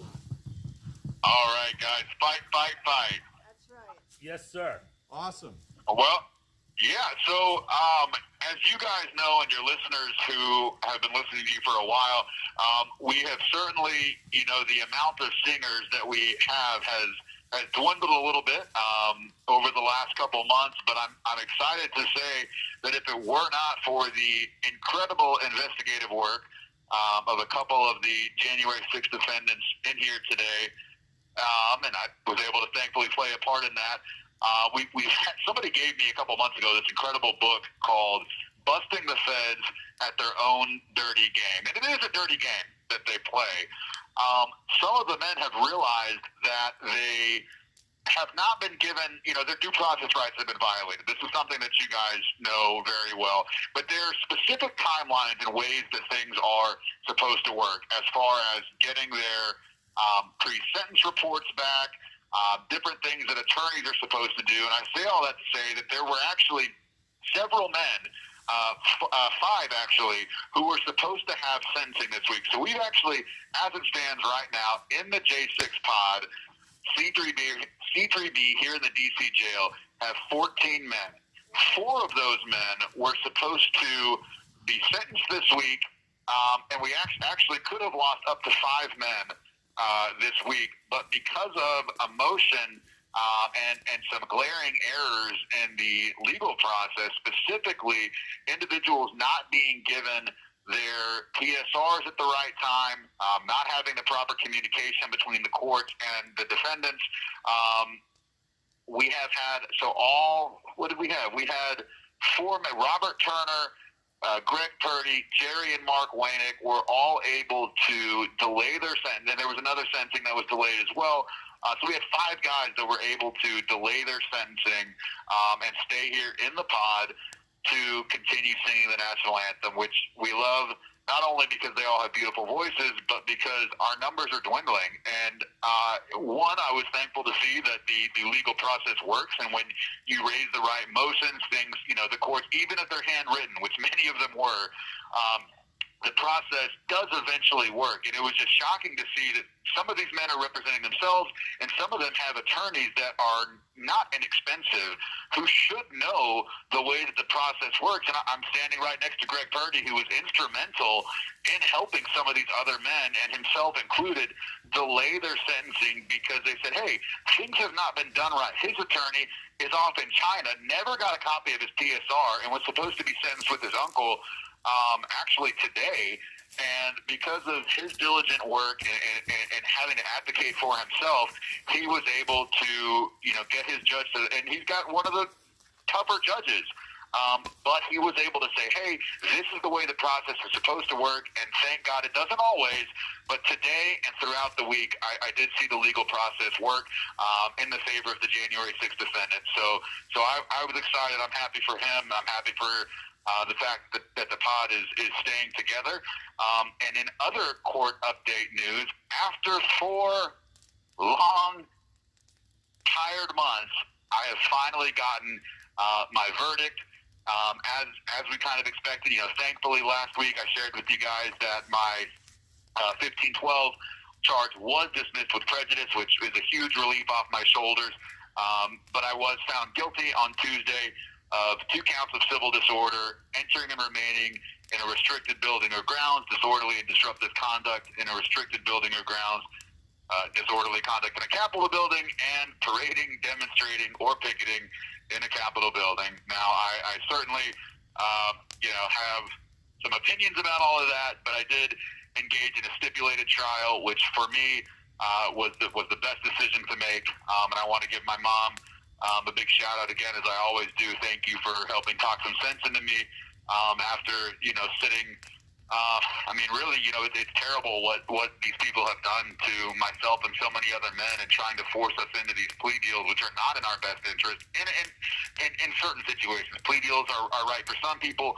For me, in my situation, it certainly wasn't. I didn't understand how the federal sentencing standards or sentencing calculations worked. But ultimately, though I'm certainly not happy with the verdict, it was what was expected, and if nothing else, I'm thankful to at least have that understanding. I'm disappointed that it took 4 months, but I believe that thankfully my judge, and through the tireless work of my attorney, Ms. Amy Collins, I was able to find the best result possible for me in my situation. So happy to share that with you guys. I also will say that despite waiting 4 months for a verdict, and then, of course, the minimum of 90 days, the only hard date that I now have scheduled is that my PSR has to be back by July 13th, and the only proposed sentencing date so far is the 21st of February, which is, kind of music to my ears because, I know for a fact, barring any, extraterrestrial invasion or, civil disorder on a mass scale, we will have our election on November 5th, and President Trump will return to the White House on January 20th, 2025. And if we can believe our commander-in-chief, which I know we can, I may never have to actually find myself in that courtroom again to face sentencing, which would be the best case scenario, right? Yes, absolutely. Absolutely. Yep. So thankful and fortunate that the time has worked out. If not, that'll be 17 months of federal confinement, which is crazy to say. February sounds so far away. It's really not. We're 18 days out from the election and only 3.5, 4 months away from that date. But I do trust in the divine timing and order of all things. And though I would much rather be on the beach with my toes in the sand right now, I know that God's placed me here in this moment for a reason, and I continue to strive every day to be worthy of the burden that I feel that all these other men do. But I know that again, I'm here for a purpose, and I'm thankful for that, whatever that is. I know that I and so many of these other men are going to walk out of here better than when we came in, and for that, I continue to remain extremely grateful and thankful because there's not too many situations throughout history, American or otherwise, where men and women are given this perspective that we're fortunate to have. And there are going to be so many voices that are, I'm not going to sit here and pretend that incarceration and the machinations of the Department of Justice are an unknown phenomenon. But so many people find themselves either crushed underneath its weight or, so disenchanted and disheartened that they don't feel the opportunity or obligation to speak out. And I know for a fact that myself and the others will use this situation to speak out and to help other people, both January 6th descendants and Americans in general. So it remains a blessing all the same. And your eyes are open because you've seen this. You've seen what was done to you. You've seen what was done to your fellow Americans, and there were J6ers, and you're also seeing other people that have been caught up, swept up in that system. And you're right. We are not going to stop talking about this because this has to change. The United States is the most highly per capita, most highly incarcerated country in the world. So we got to change that. Yeah. Absolutely. And, there's so much that needs changed, not just the conditions, not just the types of people that were put into the situation, but the way that the whole process works. People should not be overcharged. People should not be forced to feel like they have to liquidate their entire finances. They shouldn't have to lose their homes, their families, or their sanity just to get through a process. I think, prison and jail, they certainly have a place in society for very specific types of conduct, but nonviolent individuals, those who could better address their issues. And I'm not just speaking about January 6th defendants. During my time in this jail and on the way here, I would say, and it's an issue that I'm very passionate about. I wrote about it in college. I still, again, feel very passionate about it.